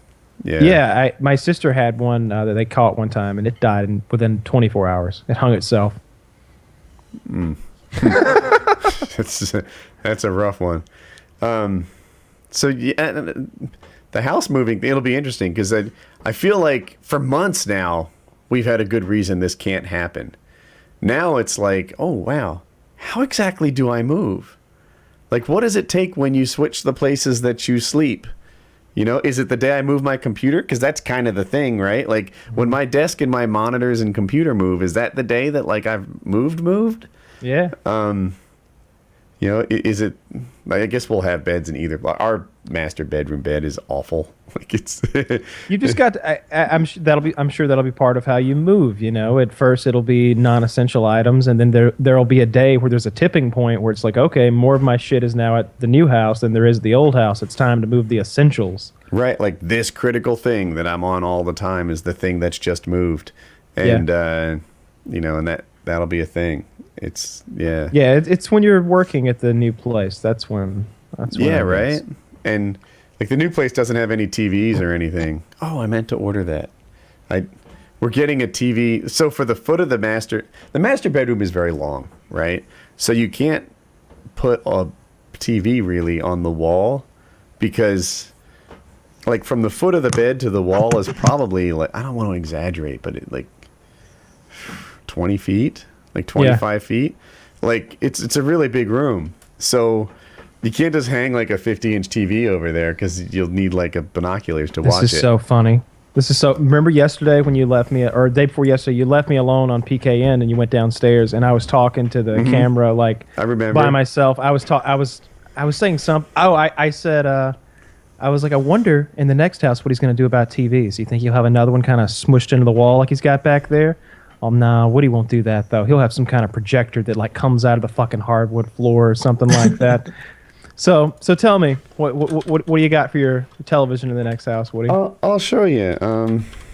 Does it come out of the floor? 25 feet from the foot of your bed to the wall. I hope I'm not exaggerating. I mean, I don't mean to be lying, but it's something like that. Like how many steps? Like regular strides? Sure. 8, maybe? Something. There you go. It's about 20 feet. Something like that. So hold on. It's a gigantic bedroom. It's really big. Like I think we're gonna have like a couch and like a coffee table or something in the foot of the bed, like just to fill that space. But shit, what is it called? Sack. TV. You should get a love sack. Oh. Oh, shucks. All right, we gotta fix this. Yeah. Or no, we didn't have to restart it last time, did we? We don't have to restart the call, but you have to click on the camera to make it come back.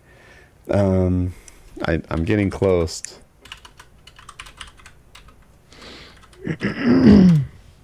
And yeah.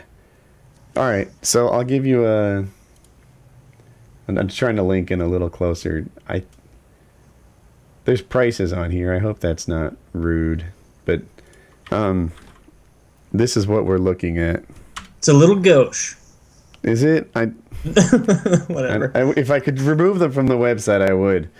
But we're gonna have a cabinet at the foot of the bed, and then you'll press a button, and the TV will like mechanically rise from inside this like dresser-looking thing at the foot of the bed. That's I love this, but shouldn't the TV come out facing the opposite direction? Because like, how do you use the cabinet? I'm trying to get the right one. I swear you haven't decided on one of these yet? Yeah, we haven't picked it out. I think the one that we like, I can see what you're saying. It kind of faces the room, like, but I think that we found one that it's literally designed for the foot of your bed. I need to find the right one. Yeah, foot of the bed lift. What size TV? Aha, this is what I should have linked. This one is called Foot of the Bed Lifts, and they rise toward you. Well, if you pick in the next 90 seconds, it's 150 off. It's been saying according that to the top for like since January. Like I literally was like, oh man, should I buy tonight? My God, whatever. And because in January, if you don't know, that's like when furniture stores tend to do the biggest sales. And I was like, oh, this store's sale is ending. We probably even on the show, if we talk for this for another minute, you'll see it'll be like offer expires in 24 hours. It'll just flip. Which size? The big one. I'm trying 70 inch.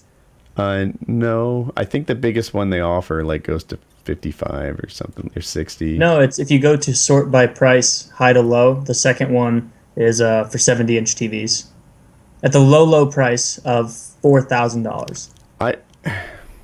I'm trying to remember. I think it was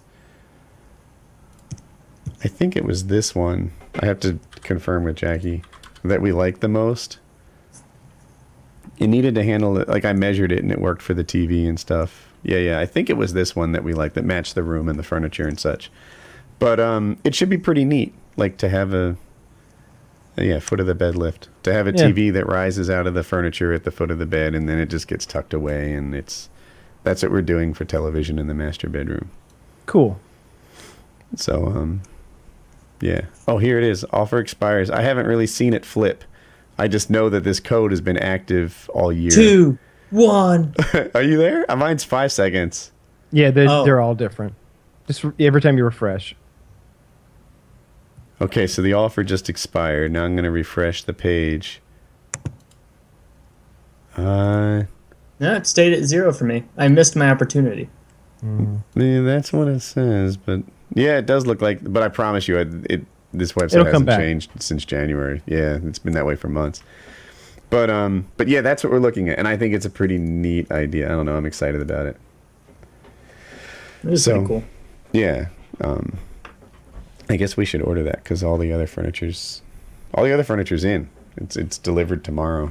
That's kind of I don't know, a big moment. Like there's literally no place to sit in the whole house unless you count the stairs. You can slouch on the kitchen counter. That's like the closest thing to rest that exists.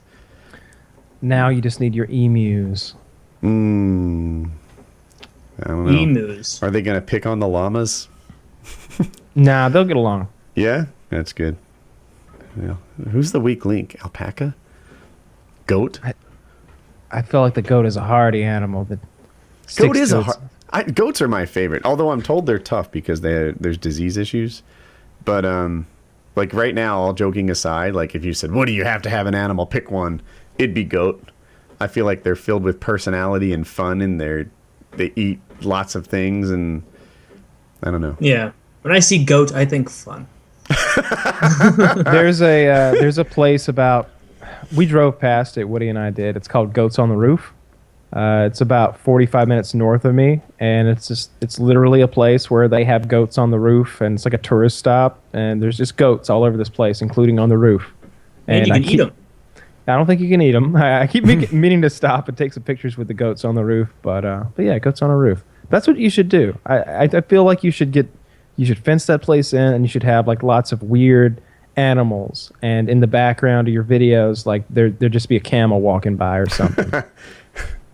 That sounds funny but expensive. Yeah. Or you can totally get a llama for like $500. I found them on the internet. But then you have the animal for quite some time. Yeah, but he does his own thing out there. He just eats grass and chills, does his llama stuff. Why do you want a llama? They look cool. I don't know. It's a llama. Just to have a llama. Yeah, just be like, yeah, it's my fucking llama. Look at him. His name's Terry.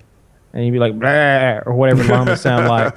I don't know. No, give it a people name. I think pets with people names are funny. You don't find Terry to be a people name? It is, but that's like a pet name too, like a Terry That's the Francois. dog. That's Francois over there, the fucking Francois. alpaca. Yeah, that's Scott. Scott's our goat. And there's Richard. Bob. Yeah. Who's Bob? The goat. Bob, come. Yeah. I like when people. I also That would like be a when sheep, animals right? have. Shouldn't the sheep be Bob? Bob. Great pun, buddy. Yeah, I like that. I thought he was doing that. You could do sheep. You could do sheep really cheap. All right. I just imagine if you raised and butchered your own meat. Like That what would if be you? the most expensive meat I ever ate, I'm sure. Oh, but it would be the finest meat you would ever eat. Just think of yourself like Dwight Schrute. You should definitely raise your own. I feel like if you had like a good horse to butcher for the winter. Sometimes I wonder, like, That's is your there money first in go-to. tree farms? Because that seems really low effort. Like, how about I plant like 100 Christmas trees and then 5 years from now sell them and we're good? 5 years. Takes longer than that, doesn't it? I No. don't know. I Not thought with Christmas trees. You could start a job. You could plant a bunch of pines, and I know those people. They go and collect the pine needles and they sell them as mulch, and so they just do that every season. They go out there and collect all the pine needles and sell them. to me the big challenge is mowing. Like all of a sudden your easy to mow open field becomes like literally weed whacking around pine trees and stuff. And That's an orchard. You don't. There's a lot of orchards around here. It's a cool little. how do they manage the ground with an orchard? Like they must mow it. I'm sure they're probably spaced in such a way that the mower fits. But then there's something going on there. I've never like in the peach orchards. I've never once seen them do that. To be honest, I don't think. I don't know. There's Christmas tree orchards and there's peach and. I know mowing in tree farms is a thing because I'm on these like tractor forums where people talk about it. But maybe there's it's not a thing with every orchard or so. I don't know how they manage that, but it's. I don't know. Maybe they keep some animals in there, some goats, maybe. Baby steps. Like I was totally gung ho, ready to like buy goats and shit, 3 months ago. But now I'm like, let's take a breath, step at a time. Well, all you need is the fence. Here's what you could do. You could fence that thing in. I almost said we. Did you catch that? I caught the we. Yeah, absolutely. You could fence that thing in with an electric fence. You could run like 2 strands of electric around that thing. You could do it in a day. It would be no big deal, and then you could just go get your next day, day 2, goat day. Go get yourself a little family of goats, put them out there. You're a goat farmer. But are you really a goat farmer if you're not using them for anything? You just have goats as pets. One day we'll butcher a goat and eat it, though. That's what I was saying initially. I wasn't joking about eating the goat. Goats, Yeah, we'll all around eat the a world, goat. people eat boats. Yeah. Yeah. There's some Mexican people that lived just down the road. I remember one time we always saw them. They had these goats, and we were like, oh, they got goats. Wonder what that's about. And then one day we saw them turning the goat on a spit. They ate the goat. So, yeah. Yeah. Well, Woody, you got to get your goat. I don't know why we're not going cow. Aim for the moon, baby. Shoot for the stars. My dad has cows. There's nothing cool there. I don't know. They're expensive. Really? So if I really want to like pick up the chick, it's all about the goat. It's all about the goat. Oh, absolutely. It's a much more sensual mammal than the cow. Yeah. I'll check out their happy trails. Probably similar to that one girl's, according to Kyle. Well, there's a pond, right? No, there's no real pond. There's a You need a pond. yeah. But the thing, most people who do ponds have like a natural stream or something that they can kind of dig and dam and work with. I don't feel like I have that. Do you have a creek nearby? Anything like that? Not really. I have a field. Don't have a creek? Ain't got a crick? It'd be nice. Like if I were to like design my dreamland, it would involve creek and a wooded area and stuff like that. But get what you can find, I guess. You could do sort of one that would fill with rainwater, and then maybe supplement that with a well. That'd be cool if you just didn't give a fuck. You're like, I want a pond anyway. You just drilled a hole and got yourself some well water and just filled it up with that. That would be pretty sweet. Your neighbors don't have drinking water because you have your fucking pond over there with fucking 8 million gallons in it. Yeah, I don't know what the whole it with like catfish and bluegill. That'd be pretty sweet. Yeah. My grandpa has a few of those on his properties. Yeah, that stuff has crossed my mind. But again, baby steps. I don't even live there. That's step one. Yeah, you don't have chairs in your house, and you're planning out what kind of livestock to raise and putting the fences. And maybe 7 years from now, I'll have a nice evergreen orchard, like one step at a time. Yeah. It's just sort of started to become overwhelming. Like, I wonder what stuff stays. Does this Black Ops poster get to stay on the side of my wall? For the viewers, it looks like that. Here, for Kyle and Mirka. We can't see you. Does it look? Oh, that's right. The camera turns off at that thing. But yeah, if you haven't seen it, I have a Black Ops 2. I had an oil painting commissioned, and I gave him like a little Woody's Gamertag Black Ops thumbnail that I had used a lot at the time. Should that come to the new house, or is that too like not nice enough? No, it's memories. Like, at least keep it. Stick it in the office or not? I don't know. Sure. It's up to you. I don't know. I'm pretty quick to throw stuff in the trash sometimes, but I'm not too sentimental. Where's the golden play button go? In the office, or do we like really put that downstairs and do in the spare room upstairs behind a bunch of clothes? Is that where you have yours? Golden play button's cool. It is cool, but it weighs 45 pounds. I don't know where I'm going to hang that motherfucker. Yeah, we had to buy like a heavy-duty hanging kit and stuff. Like, you can't just do the little drywall screw with the plastic little expandy thing. No. No. They had it weigh 45 pounds. That's a good guess. Yeah, it's heavy. They get a chore to deal with. It's really heavy. It really is. It's upstairs in a room right next to those two like faggot ass what do you call them, those the little storage pack you wrap around your waist, fanny pack, yeah. Oh, those two terrible fanny packs they sent. Those things were so lame. Oh yeah. What was a fanny? And then they had like a one-armed backpack thing that some people liked, but that's what I'm talking about. It was like stupid sling. I got that one. I was about to wear it out of the house one day a couple of years ago. And I like passed myself in the mirror, and almost just like a realization, I looked over and I'm like, you look like a real dick. And so I took it off and then put on a backpack that an adult would wear. I don't need some, Miss America sash looking fucking thing. Fucking lame. In the house, I'm like, I don't know how to wear this. Does this thing go across your chest? Does it go like over Klingon? one arm like a purse? Like I don't really, like I didn't get it, and I'm like it's. like fitted almost, you know, like so it doesn't not like a purse strap where like it goes anywhere and fits the same. This thing is like contoured, and I'm not getting it, and it felt small for me, so I'm feeling like constricted by this thing. It doesn't hold that much for how awful it looks. Yes, yeah, and then I think I threw it away before it ever like that's all that happened to it. I know I threw one of mine away. There's probably another one upstairs somewhere. Yeah, I just thought it was so lame. Do you get one for each channel? Is that the deal? Yeah, I think it's for 100,000 subscribers or something. Yeah, because otherwise I wouldn't have got one. Yeah, it's for I got mine for 100, but I don't think my second channel ever made it to 100. But is that why you got gotta two? work on that. Yeah, the second channel's about to hit 1 million, I think.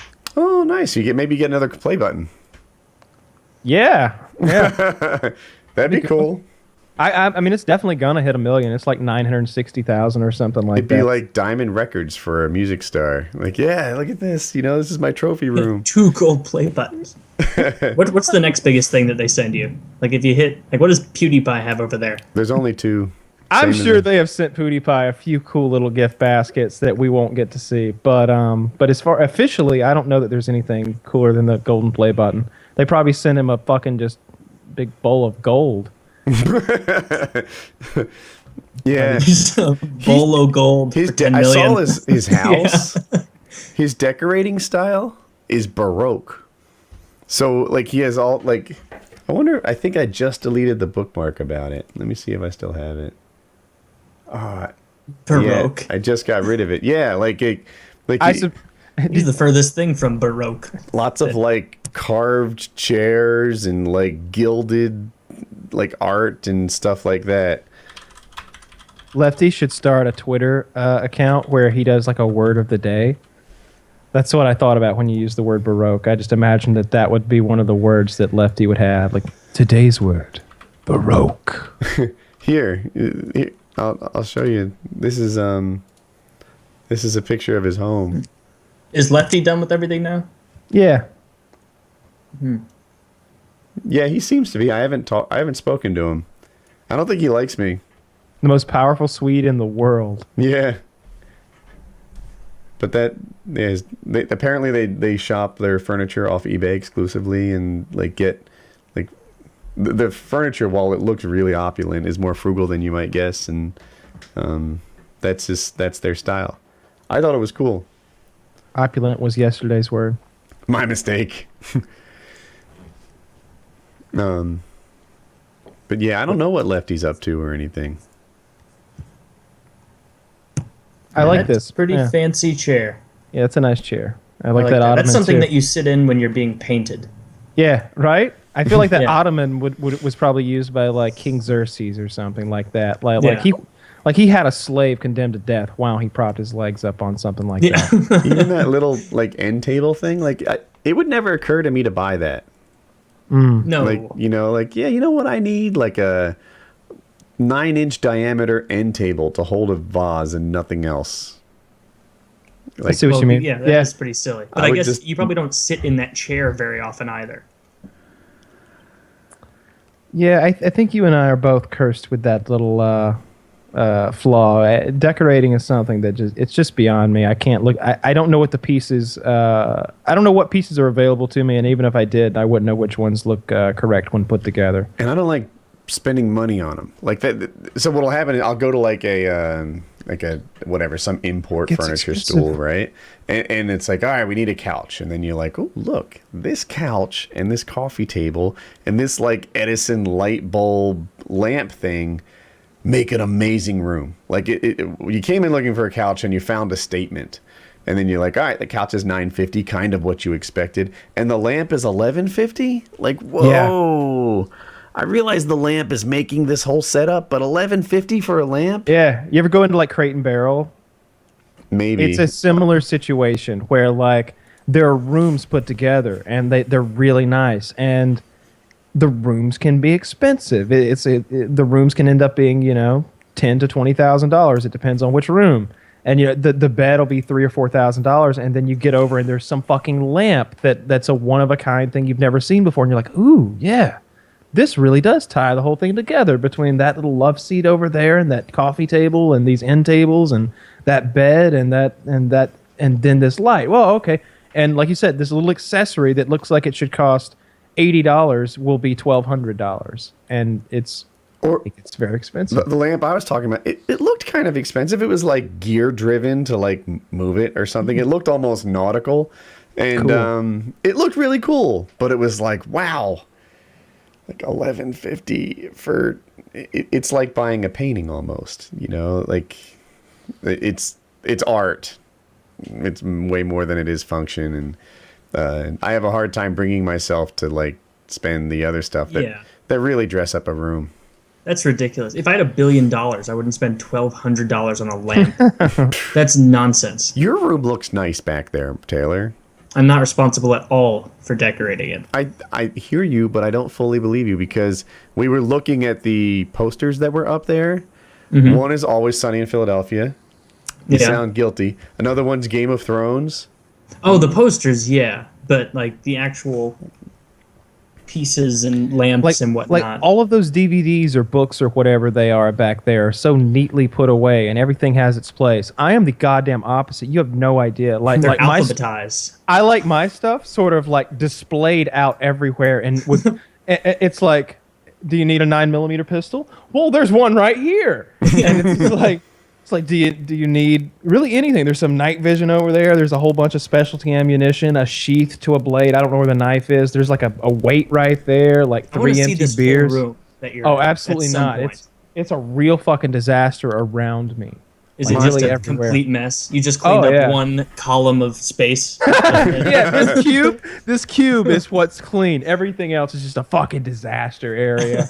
Mine has a messy spot. In 4 minutes, this room would be clean, but I haven't done it in ages. Like, I just haven't brought myself to throw away like a couple of items that I need to. I've just been moving stuff around. I bought this new 4K monitor, and then so I've got my old TV. It's still sitting there, and then I've got my backup TV. So there's literally 3 TVs sitting in this room, just kind of everywhere in my ottoman. It's a real mess. I'm about feeling like the 4K purchase was a little premature? Of course it was. Okay. Because I'm about to buy a bunch of stuff soon. Well, there's no content for this thing. That's the thing. No true 4K content. And you've got to get a special cable to even view 4K content, period. Like, HDMI won't carry that shit. I wasn't aware of that. Takes 2 of them. There's no discs that are at 4K, from what I understand. You've got to do a digital download. Each of those downloads is 40 gigabytes. Sony has a service where you pay like $50 a month, and you're given access to their library of, like, I don't know, 75 titles, something like that. But you got to buy this $500 box beforehand, and it's only $500 if you buy a 4K Sony TV. And I've already got this LG or whatever the fuck. And then, like, if I were to say rent a 4K video and then download it, because I'd have to download it, I can't stream it because you need like 15 meg to stream 4K at minimum, and I don't have that. I looked at it and I was like, okay, so you do like a 24-hour HD rental, right? So it'd be a 24-hour 4K rental. It would take more than 24 hours for me to download the 40 fucking file. By the time I had it downloaded, it would have expired. So it's like, all right, I've got this brand new 4K TV, but really, best case scenario, it's going to upscale some 1080p and make it look a little bit better than it normally would, and that's it. See, I'm thinking, like, the Roku 4 is supposed to come out in, like, April or May, and it's rumored to support 4K. You have a Roku now? Have you tried those? I do have a Roku. I like them a lot. I like the remote. Yeah, so I was like, well, I'll just get the next Roku. It'll probably be like $100, and then it'll stream 4K off Netflix for the very few titles that have it, and then I'll be future-proof. Maybe. Good idea, bad, I'm not sure. Well, the thing about that is I'm already going to get the Apple device for Game of Thrones. It's not 4K.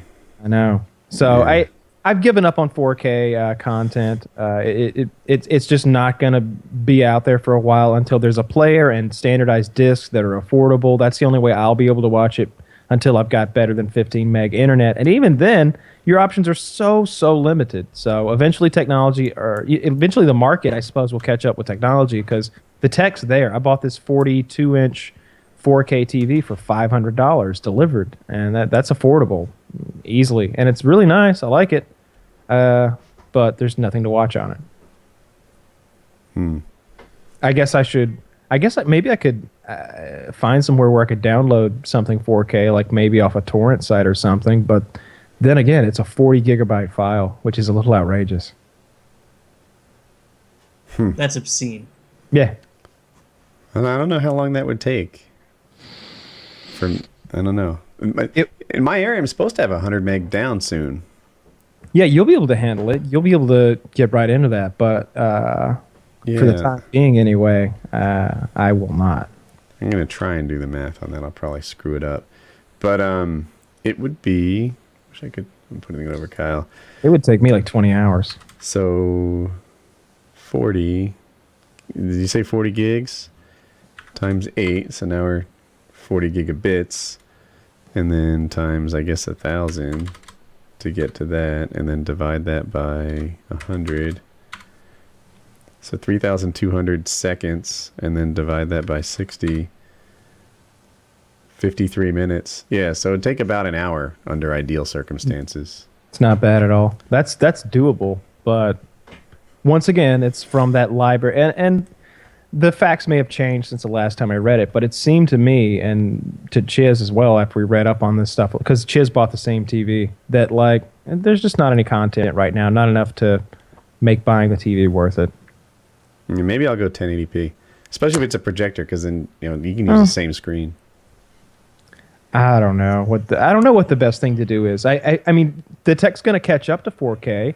I feel like by this time next year there will be an HDMI cable that can handle 4K or something like that. There will be a player. There will be a standardized 4K disc that's affordable. But right now, that's just not. But I don't think that's a reason not to buy 4K because it's not that much more expensive. Although 1080p is so cheap right now because 4K is coming in. When you can buy a 4K TV for $500 or $600, the 1080p ones are dropping down. Even the like 40-inch ones to like $300 or $400. Yeah, I don't know. That's a good thing.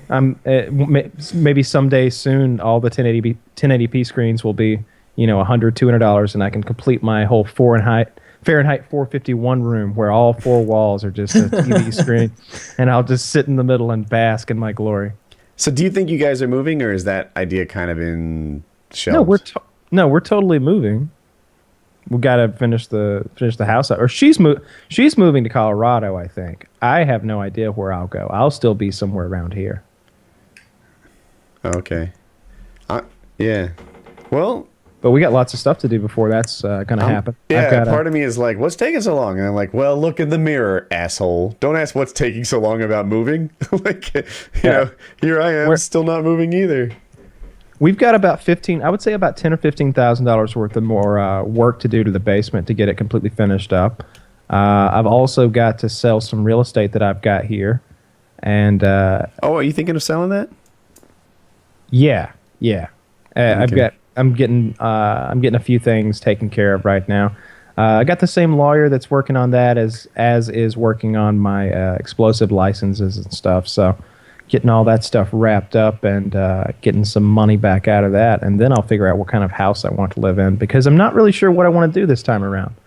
I have really strongly been considering building a log cabin that's similar to that thing we stayed in but nicer because I feel like it's I don't know. I like that a lot. I feel like I understand exactly what you want, and it's super hard to get, right? Like, I want a log cabin, right? About the right size for two people, not a whole family-size log cabin, but call it like 1,700 square feet, right? Nice-ish. And it should be kind of like ski lodgy looking, but maybe lots of trees and stuff around you, and somehow Google Fiber. I think I can do that here though. So I think I can get close to Athens, which is and I think I can be kind of out away from the city, but still getting good internet. And I could build that thing for really cheap. I don't know what size I would want or whatever, but for $75,000 you can get a very nice log cabin. So I was thinking like for $200,000, I bet you could build a pretty outstanding log cabin. So I don't know what I'll do. I haven't really thought that far ahead. It's not really a pressing issue right now since I haven't even started finishing up the work I have to do here. But it's definitely on the burner. It's just a matter of time. Lots of stuff to get done before then. The explosive thing for one. I would strongly consider being your own general contractor if you're gonna have someone else do your house. I've got Kitty as my general contractor. She handled last renovations. She literally did. You know, Kitty. We had a friend and he hired. Actually, I guess he sort of gave her some advice. He knew some people, and she talked to each of them and hired them to do their own little part, and they did a good job. Our carpenter was so hard working. He put down. I don't want to exaggerate how many square feet of flooring he did. I guess he did at least 1,500 square feet of, at least 1,500 square feet of hardwood in a day. Our eventual carpenter, the one that did like the work that stuck around. Yeah. I don't have any issues with how hard he worked. And almost all of it is, well, one, like he had some design things, decisions they made without me. And two, his fucking nail gun shot nails with like there's brads and then there's like finishing nails with big heads on them. Yeah. And not framing nails. Like I don't mean to exaggerate, but the big heads, you can see where he put it. It's just like, you used the wrong nail on this. And it's stained. So, like you see the nail holes too often. We had a friend come over. They're like, that's the kind of thing only you will ever care about. Like, it makes you feel better. But if I was doing it myself, it would have turned out much better. It'll. And this is on the exterior. It's like finished trim and stuff, like the molding around a door and stuff like that. The holes are. I just don't mind. I know you don't like it when you stain over the putty and leaves those black spots, but I like that. I think it gives it like character. Yeah, for me, I feel like that means, especially the black spot's too big. Like, you just did it too much. But overall, it looks good. You take a step back, put away your magnifying glass, and it's a good looking home. Oh, definitely so. That's an outstanding home. I'm looking forward to when Chiz moves in. Oh yeah, your guest home. Where he'll That would have to be quit smoking finally. Oh, that would be so funny if Chiz could quit smoking and he moved in over there. Oh, that would be the best. Yeah, I don't know. It'd be interesting to see how that works out. Like, but yeah, so far he hasn't quit smoking, so it's not even on the to-do list. He's got to quit smoking. He's got to. Yeah. So have you totally 100% quit smoking? Yeah. You won't even bring a pack of cigarettes with you to Chicago? No, absolutely not. You're really done? Good for you, man. Yeah, that's very cool. Yeah, I'm pretty psyched about that. Yeah. So wait, what was your motivation? You nailed it before. Partially vanity. I feel the smoke's gonna make you age faster, give you wrinkles and stuff like that. That was pretty much it. I love that. You don't want those dark circles that you start to get really prematurely. Yeah, gonna have. I get those anyway. What was I gonna say? You do look more youthful, more nubile, virile even. The one time I forget, I think we saw an actor, and you were like, wow, that Ethan guy's Hawke. skin. Was it Ethan Hawke? Ethan and Hawke's you're like, how can I forehead. make sure that I do that? And I was like, stop smoking. And you're like, yeah, you're right. Was that a pivotal moment? Or just well, a little bit, I suppose. It was just Ethan Hawke was doing that thing where he like raises his brow, and his brow is so deeply wrinkled and creased here, his forehead, and it was just gross. Like I don't know. I bet if you Google if you Google search Ethan Hawke's forehead, others have talked about it. I was like, that looks terrible. How does that happen? How do you prevent that? And I was like, moisturize, and Woody's like, well, don't smoke for one thing. And I was like, yeah, that's true. That's probably true. So when you quit, like when you finally quit, did you have like a system, like where you just started smoking less and less, or did you have like a hard and fast day of no more? I vaped for probably 2 weeks, 3 weeks, something like that beforehand. I got a vaporizer. It's sitting over there somewhere. Got a bunch of different flavors for it and different strengths, and I just used it until I didn't, I used that for a while and then weaned myself off of that and then just stopped. Yeah, it's great, dude. Yeah, I feel better. Wild card? You can tell like an actual. Oh, my bad. My bad, perhaps. Yeah, you can tell like an actual difference in your breathing. Like you can run easier now. You can lift easier. Yeah, so I can imagine. Yeah, that makes a huge difference. Definitely so. I miss it every now and then though, because it's a really nice way to like deal with stress or like wind the day down or like after a cup of coffee or something like that. But I don't know. Just do something else. You guys a reward almost. Yeah. Yeah. Oh, yeah. It's definitely cigarettes are nice. They taste delicious, especially like my favorite brand, Marlboro Smooth. Sweet, pepperminty deliciousness. It's Watching mint shows like Band of, like, I'm not even a smoker, but watching shows like Band of Brothers, I'm like, I want Yeah, they're one of like- those. Everybody's Yeah. always breaking out their Zippo and lighting one up, and you're just like, Yeah. I wish I was a real man. Yeah. Had me one of those. If I had one of those Lucky Strikes and a Zippo, then I'd be a real man. Yeah, it's totally. I'm trying to think. Sin City's really bad because Marv is constantly just like lighting another cigarette up. And what is it? Mad Men, of course. Always lighting one up. Yeah. And the drinking, Mad Men seems like they make drinking hard alcohol at like 1 p.m. seem completely reasonable and okay. It was back then, right? Yeah, I think so, maybe. I cracked a beer open the other day at like noon or something like that, and everybody was looking at me like I was insane. I was like, I don't drink. I was like, why does it matter when I start drinking? I was like, I'm not going any fucking where. If I start drinking at 9 a.m., I don't see the problem with that because I'm only going to drink 2 beers. Yeah. I don't know. A little day drinking, nothing wrong with that. We'll save up for, what is it, next week?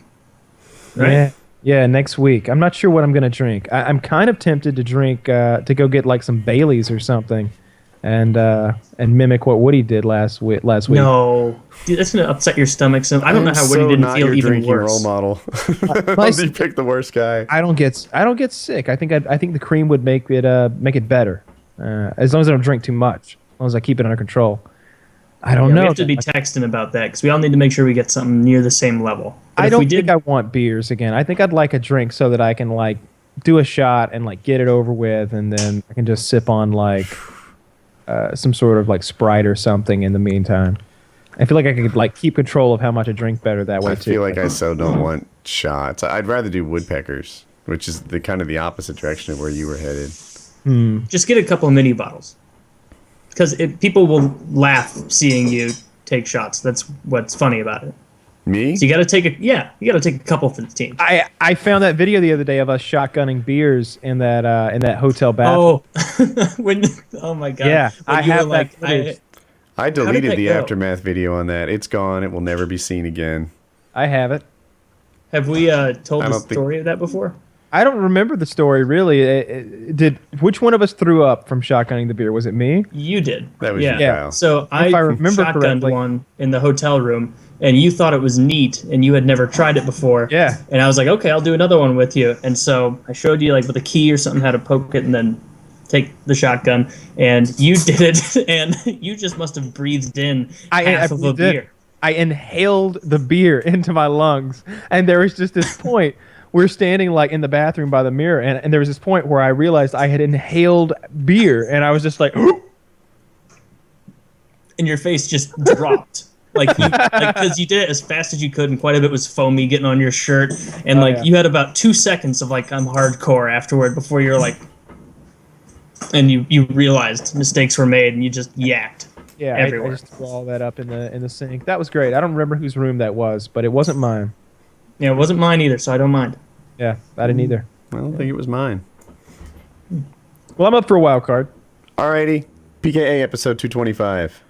Yeah. All right.